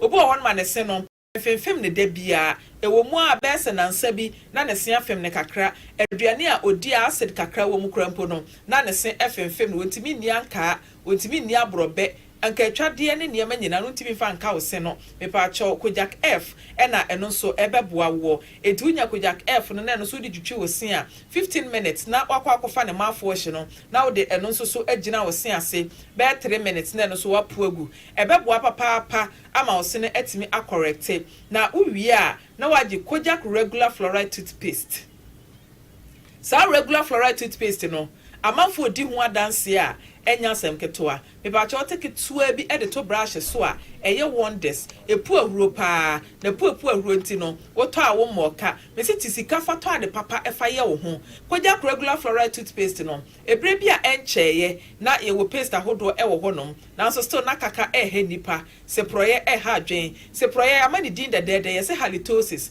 meba cha woto brush e paste we bi na anya ne brush ka ho na ade twitwi wo se a ebeyi sanum kan nyina ede afiri honom na wo se no aye fefefe wo se ne begina ne nan so brane kama pa na no ye wo ne toothbrush e wo ho ya wo de ka ho e paste a na so de twitwi wo se a eno so ebo a wo sa kwan ne so me pa cho ye de mofra de so aba o akra eni kwa so oni pani eyisu paste ebomu obia wo ne de ne se na fe na efifi ba eti no me pa cho ne foundation ni hia pa etunya koja kiss toothpaste nso ya ne toothbrush ehye ho free bonto no a eboa ema mofra no wo mo se etimi enyini fe wo ba tan bi paste ode ma akra ne twitwi ne se no ehyehye akra ne num nti wo fra akra ne se wo ma mom twitwi wo mo se a na akra ne ni twadan ho hia na akwa 100 meters oba tan no pa bia wo ye late abofre ko school wa ye late efri ne si twitwie ya wo strawberry wom eti atwitwe mofra no ehye omum kran emom ankasa kra kofa edi twitwi wo mo se eti koja case no eno so na djuma eye no no enkura ne di adokodoko de ne niam eye finimfinim enti ema mo anketenkete e kan se bacteria no etna wo mo sim eti omkobobo nkura ne sim tokuro na ama ne se na change color akra se de nkebe de na change color kwa ye yellow eti unya koja case toothpaste no a ebebo akra no se enkabone aba akra ne num obe nipa na nipa etwe ko machi a koja case toothpaste and brush no eno ena ebebo no eti wonye ni nyina awie no da me de na me tuufo me se upe afutuo bi ewo me de ye chi a na wa frɛ ye mpanimfo no ye number se ne 0244 55 9597 0244 55 9597 and 0248 73 2624 0248 73 2624 koja ke niam a ye de aba edwaso no wokwa abonten a na wakwa akopɛ bi ato na watimi ade wo ho mepacho oral care no ye wo koja charcoal toothpaste ya eyi o seso nkonkonene ene colors e wo o sene so ye wo ne brush e ka ho ene esa wo koja regular fluoride toothpaste a eno no ebeba o sene ho ban fluoride na ewo mu nti no e ma sene ho ye den kaka se proye ene num kankan entimi emma oso ena afi koja P toothpaste ene ne mafo hye no e correct severe sensitive teeth na asanso prevent bleeding gum ya no ahye ne nso e de amame ena koja F no eno so eboa ma wo mild sensitive teeth no eno so etimi acorrect no ena koja kids amofra de no eno so ewo adwuma so nko eye ewo emofra no enum enkra wo kan shi drug lane Kumase Central Market ye be Roman Hill. O my Ghana fa na nyina ba bia ye ton aduro anase ye ton toothpaste and brushes no. Wokwa wonsa be kabi. Na ye brushes no Bristols anase ano no enye din bebre ena enye mre bebre eye ho. Esa se wuhia brush ano den ebe pepa enamel no ena wuhia de ano mre entimi enyi niema enti eye ho ne ho a eboa bebre enti pepa cho kokwaji bia na aboa wo sa kwan ne so. Kojak ye say o sori anopa twitwi wo sen anwumra okoda twitwi wo sen udidi wi afa so sanfru wanum na eniema bia particles food particles enketenkete na betimi a pile up adike ama wanum ayi nkabone no ni nyina atimi afri ho no akopon ya adom a dasene ye besa hia ewo Kojak enkomobone so meda ase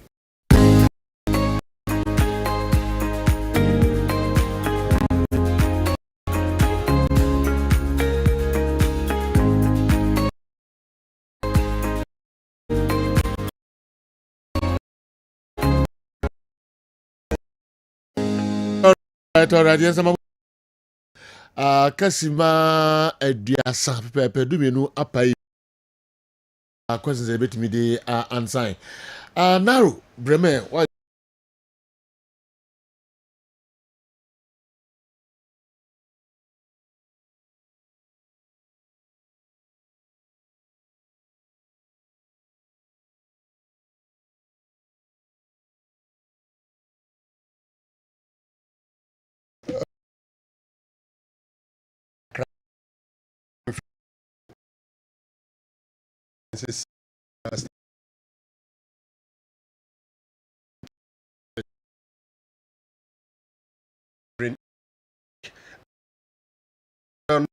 The two Nigerian guys, you know, any the Maka my day squad one, a bit taking longer period and San Omwenyemura because it looks like Kamara is always there, Unel is there, and then Esmat is there. And they, if said last minute recovery be ama, what it means is that both Esmat and Unel might not be part of the squad. Okay. In that situation, the two guys now, first two matches, Omanye involved, are likely to be involved. And probably Justice Blay will also get his bit over there. Okay. So that is the situation. General, it's a foreign name. My name is crowded. They do the baby free man.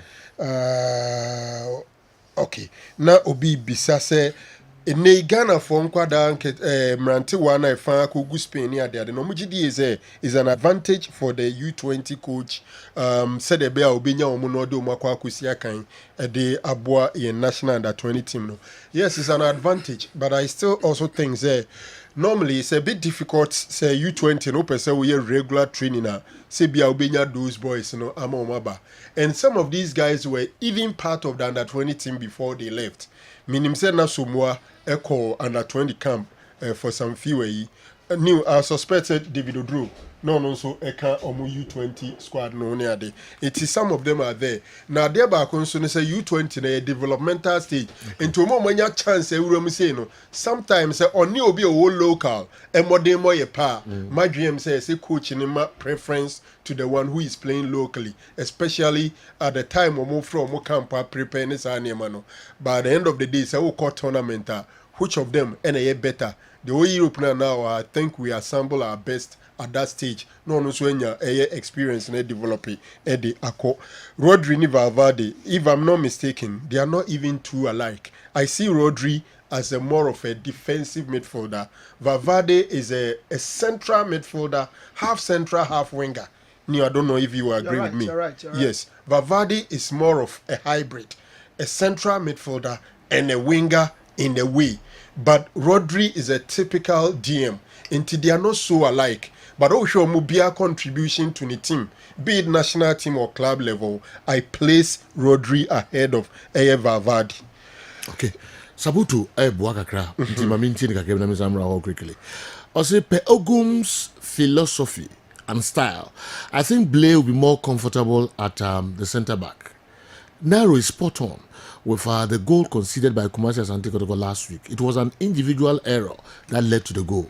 Every system of play has its strengths and weaknesses. So all that matters is make good use of your strength to win games.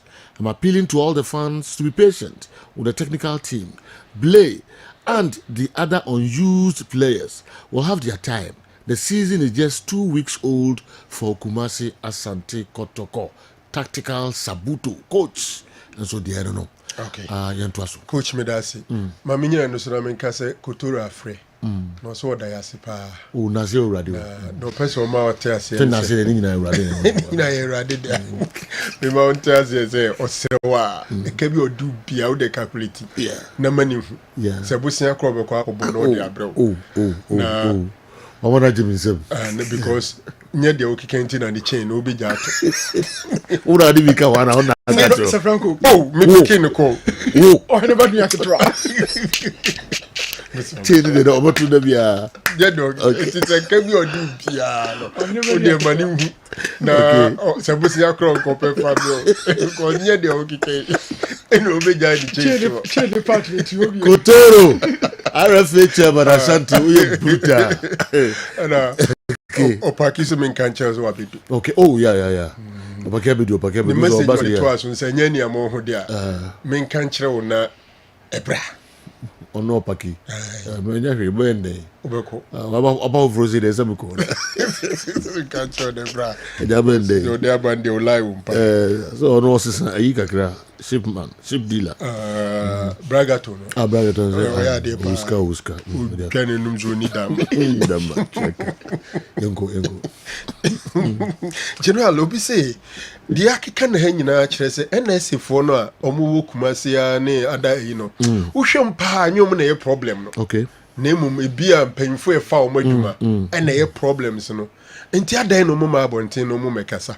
So say omo bra abonten mo mekasa. Okay. Nipa na the question ba honestly me ni ma adwuma wo ye. But adwuma ho odin. Madwem ze adwuma ho odin. Enu nti no mo ma abonten mekasa no. Before so be one no nya juma foforo akwaye to kan wadwen wie ya na da adwuma ho odi ya no mu ya na abrofo de obebo na dwen broni krom da bia sa adwuma advert gu mail mo yani ujai ne oje chen ya sa da na go benya foforo utankrata nko ade ukitankrata nko ade krom ode enti se ne ya na nkrofo timi bubo mo adwen mu mo adwuma wurafo e wo krom wonom no wo de ba ha enye yi isanse krom adwuma ho odi nti upeso hu senti a omo haw nanso omo ma abontin openly ememeka omo haw na anu yie nyina ne se adwuma ho odin omo bo omo adwuma ho ban but in the case of the coaches the coaches omo association yes nti omo nti association nyina ntimi nyina ba ko ntimi nya ba ko mfa metu dwa se ensem na opani ne kafa ho se national team ye ba sika sei na omo de my appointment say contract ni se bia no kore. You see how strong is that situation? Yet Krum has say, Enna Blasters coach Ghana have Bruni Ghana about Chris Hutton. The contract on the Ebesai Crown necessary forwarded the command coaches in a situation in England. No more lawyers, a go through. There's a contract now about the sign. A papa. Now some bar, bit me Jinema Ana. How many Ghanaian coaches know Koji Juma on a contract? Or the Bakoma coaches association are more much. Now they cocrano, Uji Umianra, they come edi. Nano Yantihana, a ye near Penya Saribidia Kose, Kumasi deserve Kumasi. When ye can coaches was one way and I prospernator, Ube interpreting say, of who's a wound free Kumasi into some fatage. In Tojan, the message by say young coaches and any problem. So amongst themselves, they are not united. And they are on a battlefield, each one for themselves. Even was assistant now crampo to travel 19. Now be or baby. Into unity is not there. We are not the free honomoa. A Jumana coaches near saying to Mukano, catch your own form contract and run away. Na contract ni into Annika they call baby. They don't even have contract. A good number of them accept this job based on a bimpo phone call and I say, Yafrel, Bekuchi, under 23. They don't demand proper contract. Inti Sebase and Trianica, Onya baby mfanfa. It's how they even take the job. The level of desperation as some of these coaches show a brow monse ebeke jumano. And how ya no more pentem no. Inti baby and a form of te kobasa aketua ne ma ena bebre nso so ye kan say ne fa omunya worried o yo U17 U19 U20 coaches ne fa aketua ma no omunya be fa anya worried because players agents players awofo players club owners ehwe won which is a problem. Another maker said the best thing is that these coaches should demand contract. Now you're making sure say we pay them well. In that situation, say at least the probability say all rely on players, agents, and those things for survival. No best selected the best Ghanaian talent, you know. Hey, higher. Okay. Unim Milovan Rajovic be ye adwuma okoye, and I said ni BB be a triaman. But me no ka say. It was just last 2 weeks or so. And I'm say, seek a corner lawyers, threaten, seek a corner say, Omo de Onon Sube court.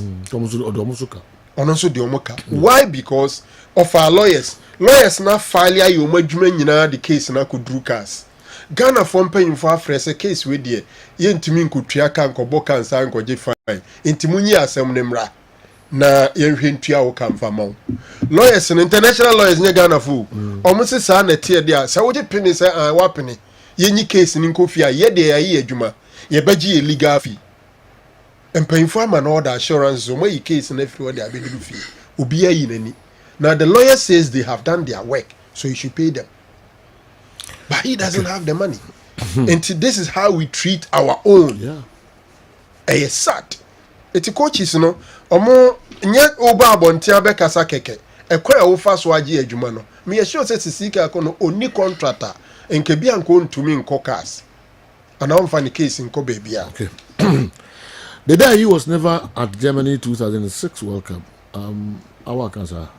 Okay, he started playing for the Black Stars in 2007, and it was a friendly game against Senegal. Good afternoon, sir. Please ask Newton for me why he always preferred Patrick Asiedu over the Sudanese left back, which we all know is better than Asiedu. He's not being biased. Is he not being biased just because Asiedu is a Ghanaian? Ken Bordier in the Western region. Anyway, and so good general. Obi say me say na ehun here say ebony de Legon City's case ne be call player status committee na Legon City's for no betua. Manka da say ebony here say omo di case ne be call. Mickey e kan say enra e no betena case ne so. Enra Thursday.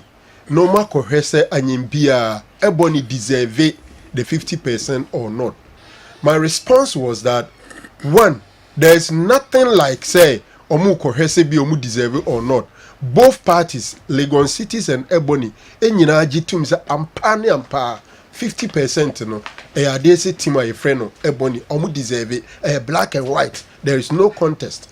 And I make say case ni kura ni bi omu ntena so because Legon Cities is preparing to pay the money to them. Because from Komodia Mimidi, Papa say Otukwan, a fan or Babidua or Bayes Adam. Honestly, as I speak now, I was trying to find out whether the payment has been effected or not, but I've not been able to reach them. Okay. But the NKBM say, Enra case no nanya there's a mokotra case in Enra. Enra, ne Legon City say, Obe responded to the Ebony for the Abano. Okay. They were not calling the case yesterday. Case in Ankasa, if nothing changes, Legon Cities, Yamfan so Muntua, no more Ntua, Kopim next week Thursday, and on be free case now. So that information, cross or motor case in this one run was inaccurate. Okay. But I'm told, say, almost at 20, hopefully by Thursday, I'm free case, and this, I'm train. Because no case in the Omaya. Oma fra Legon Cities for them well. Oh, okay. Enra. Okay. And you know, Asat. So the Obi no can be a more material. Na case in crowd the no more the call. And the processing is ongoing. Yeah. Okay. And you know, I'm more trying to say F in the free case. Yeah. Okay. Asat no was not the day the free case no. And no yet. Now they have to Legon Cities have to respond to the case but not to attend. Next week, maybe on be free case. Until next week, not still on Montreal there. Then they will go now, there. Only on Common on Montreal. Also, on Montreal before Thursday, and then on Montreal. That's what I'm saying. Is as I no pay, I've not been able to reach them. Okay. But if what you are saying here, current news there, it means that Montreal, I don't know. Montreal. So they're okay, no. Montreal, no. Yeah. And they name from you. Okay. All right. My main fa back could be and. Kopama what do you call it? Eden Hazard, I think they a mismatch. Palmer did well last season because new be no she very obey age man. But I mean, shows all the better to Eden Hazard in the last season out the free Chelsea. Apart from playmaking, any Bono Bona Casano. Hazard gave Chelsea, I think, last season about 16 goals or so. Kopama, yes, in terms of goals was I think more than 16, but he had 22. 22. But in terms of total contribution, I think that Hazard was on Kopama. Maminja dia kanum Kopama. And again,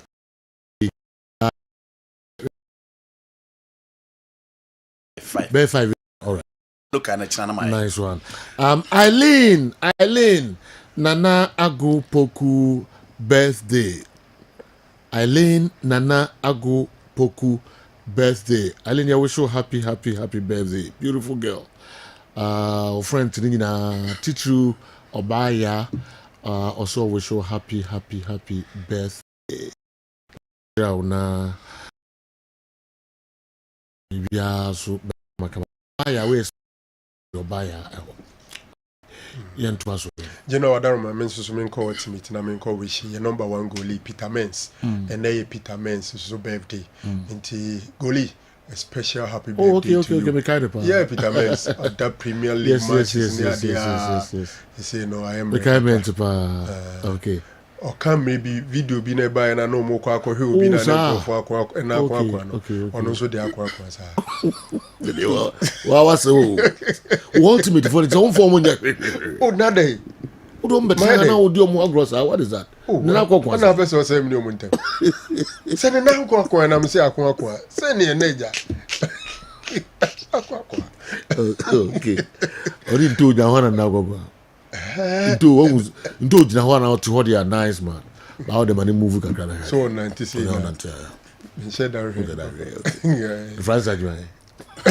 The France are doing. I am very concrete to Andy, Mr. Beautiful, so my man can change his again. Okay. In your booking. Oh, okay. I mentioned and who fair now. No, because we free boxer. Uti the question in your free booking, no free, and now we are retired boxer in your person. Who the face? No, other one wise. And Mr. Beautiful. Ubi okay, be on home for them. Adaroma. Jauna home for Kenya Mini. Yaminjira forward. Upezu who member meaning papa in every duma. We are quite brave this year. And proud. God also Santini. Adaroma in free booking. I'm near retired boxer. Why? So the phone see no more. We are beautiful man. Mr. Beautiful. God don't know what the video ever have you are. And one and we are some can now color crazy than your natural star. Color TV. Don't go there. And the real good house. That's what to do. I 5, Mama 5. Yeah. Okay, 1. Obese. There are going Obese. You go.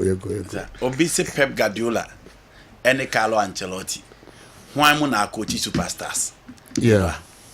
Carlo Ancelotti was coaching Zidane, was coaching Luis Nazario de Lima, was coaching Ronaldinho, was coaching Kaka, was coaching Cristiano, was coaching Alessandro Nesta, was coaching Paolo Maldini. And now they say Ben baby. Yeah. So far Iniesta ne Javima, omo ye Modric ne Cruz ne Casemiro mo ne Lampard ne Balak mo level. E ho no mo. Messi betwa Ronaldo. Esi wa unya obi antwa Ardan mu. Ronaldo no unya bi. Maldini unya bi. Untimi mfa Carlos Puyol metoto. Even Nesta mpo. Enti Genoa of the two a mismatch. Carlo Ancelotti okokora watitim. Okay. Obi say first coach to be sacked in the Premier League. Genoa de keka ko dey. Gary O'Neill of Wolves and Julian Lopetegui of the two. Seniama is likely say on me no back beko. I think my hear question back one a very important part. You know, people say I didn't know what Barcelona, what Real Madrid, who some players, some do money to Italy. Echo for players from Italy, probably Italians and then players from the Serie A. So Joe, the Intian Pimpium for money in Cherehono, especially players from Italy and some of my players from Serie A and it's one. So Barcelona, Italians some do my Barcelona nyina Genoa. The otimi bo kakra no kra ni chief Brazil. Okay. Abranti efene Thiago Motta o coach Juventus ne. Ofo no na ofa Domenico ofo obi te say Dimitro Abetini Sergio ofa obi te Gianluca Zambrotta. Omu nyina de otimi bo kakra no Thiago Motta o win trophies. Ono kra ni chief Brazil. Enti mpempi no Italians so mo pa Barcelona eya omo ntimembo. And again, you know, team be we as biano. Omo history of signing certain players omo beti mu omo timebo. So for FC Barcelona, foreigners omo bo omo timi bopa na say the number of foreigners omo sign your doors no Brazilians omo ye 40 until you can go into the history booth from Romario, Rivaldo, Ronaldinho, Neymar, Obebuba.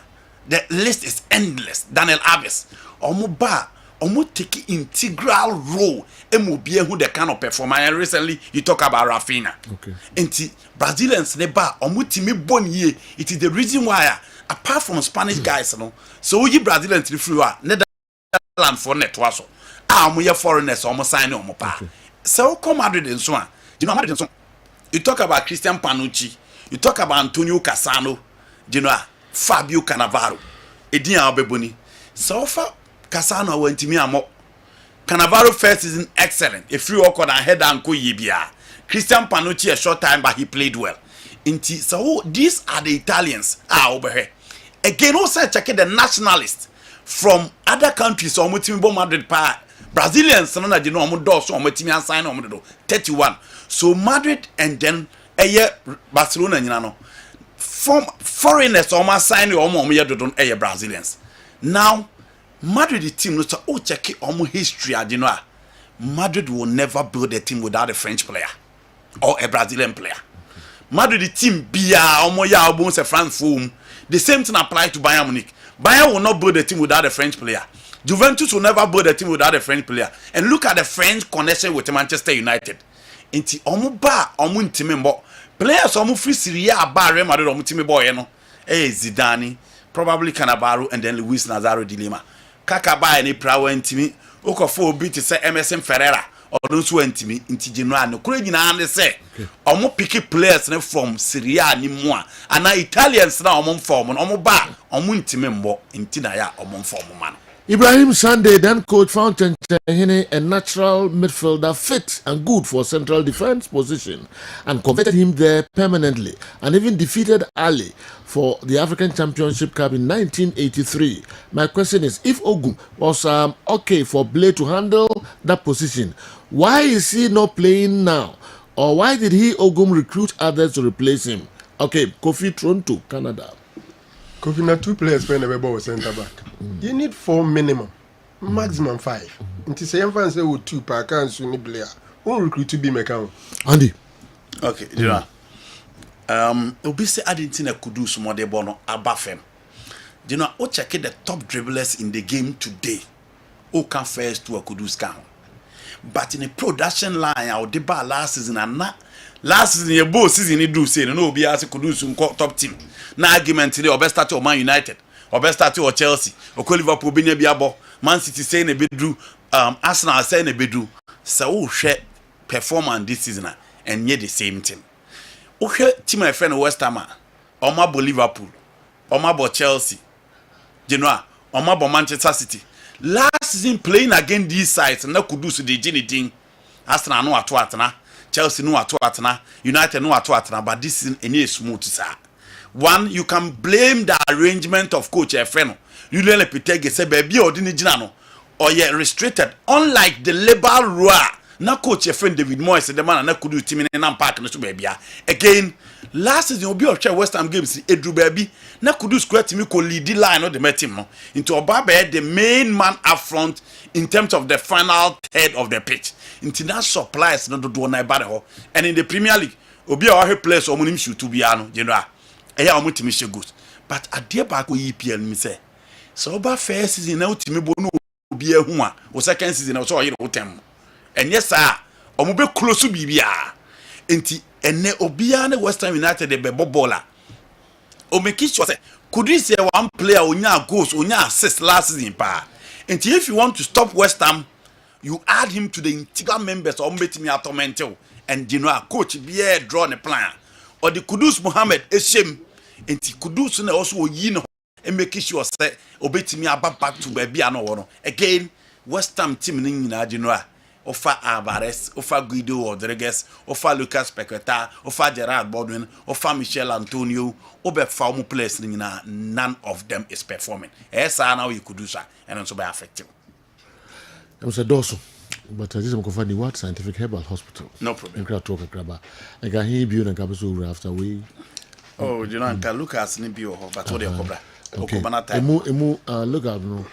Look at okay. Kotoko IMC deɛ no ne Kotoko IMC deɛ ɛne FIFA ɛna the device so mo raise sika ɛna bibia on person o hene na disika ne nyina ba okay ɛna so and obi abetuma yibi so na mo kan and you know oh ha ne disika bro se pa to play away mo ke bia no hene de aba mo ke bia no hene de aba then no mo so ye as IMC to get sponsors ɛne ya purchase nye yes you tubo ho ye ho hwe and also be this question ne buy okay man no be say how to folk problems there coach okay so say rank one me pacho me birthday nipa ne Joseph Mens nye Peter Mens Peter Mens ne ni nua panyi okay nti we ne do di ni birthday ne Joseph Mens one friend arrested mum na friend okay only issue bia of the nana akwa na odi buy no credit send no credit no present here you know na obi nso ka say o se na nana sia ye no unyina ebe ha dwen pa that the NSA okay NSA I think we are better money to no possible back out and you know TV writings and some no yeah and also okay number even got na handle ni na ni what scientific herbal hospital we can talk clinic and diagnostic services onyankopon adawroma odisa yaresabia wei abesia nom se obi biara ohaw biada ne so bia no ayeye yare de onnam yenso na entimi enye de ensa ne yare ebia me no ka sei mi yare na me bebubo so no ebi kura na na mantimi amo yare so oba nyankopon se onnam yenso enam haban so enam mpaibo so ebetimi atu yare na se ama ho ato ebia odie ne ye awosem na ehaw ebia oye bema bema no entimi sori nyina so kra me bia me ka se ansana bema be sori agina so no eye moja enedeko enti se usani ye a bema no because bema na ye dindindin nyina eye moja ena afisa o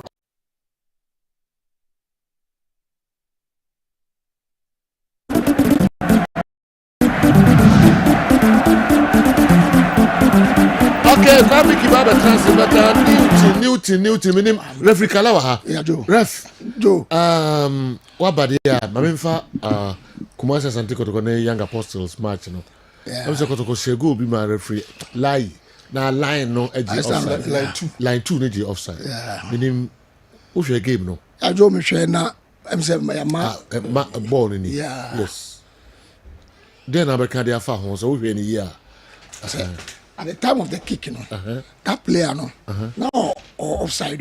And I say, a kid to where is a gobudu order. When you say Newton, I enjoy highlighting or the Bedru or Bejama. At the time of the kick, at the time of the kick, no, there you time or kicks and command Banetica Crebianca at the time of kicking the guy near. At ref, yeah. So share any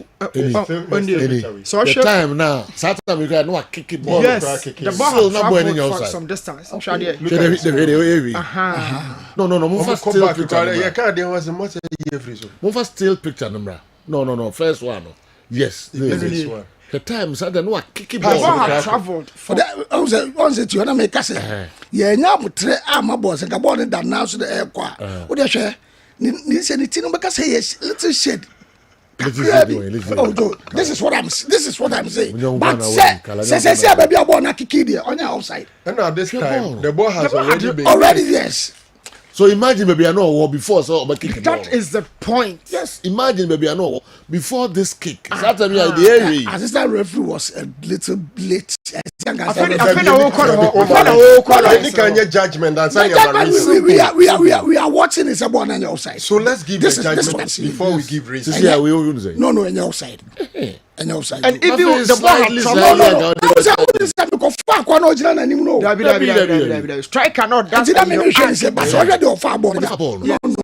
no. Because this picture is so clear. The ball had traveled. Even here, the ball had traveled. Even crown now say that time crown still down crown on your offside. At this point, still offside. At the time of kicking ball, no crowd ball, no air corner. On your offside. Look at the position of the line 2. Onye late da. Wakofa kotokoni na last defender. Baby Ojina na ehwe say do offer why na. No, other me shows say. Make us why late to. Odumom ya ahead. Where he is, he's ahead. No, he's ahead. Kala 1 onye late, 2 onye ahead. No, look at the position of the line. Fine. Now, Joe. Maybe I was on Sakotoko player be said him. Sakotoko player also is ahead of them. but on the koto play the forget no that me chira the could enter ahead no that player no gina na obi beka say man ko amaninka ndi man ko o de ma mention there yan hwe bia koto player na gina no on do gina na ni mu pa I start line two then o so den me na eboso to no block na no block no nya na hwe but the person me can say he's ahead because that our take off and to be who that time so say na be pay flag ultimate don't them catch on us because that time you know what take off that this time you kick ball no so I want take it off who take it off at time when I say boy we know I offside and sana be offside because that time not the boy is not in an offside position you jira na nim no hwe no e dey offside me that because no dey on the offside no he's not interfering with me conclusion is my conclusion is boy no on offside that's not referee made a mistake. Like I was saying. Okay. That's not referee made a mistake. Okay. Even with this, the ball had already traveled. On the metro. Some distance. That's not referee made a mistake. Yes. It was a mistake. And one thing they say, Opejaye Emma Mubum and Sana player. For that one, yes. Say who's that? I stand referee, center referee, so good position. Or sure, we are no bad. Very bad. And they're bad call. Yes, it's one of them. One of them. And my Trasso. Oh, that is a breaking news for and so I'm Trasso. Now the end me and Sunny Nano the whole Miliano so Abraham. The Massipa breaking news and I feel Trasso. Am I like Ramina?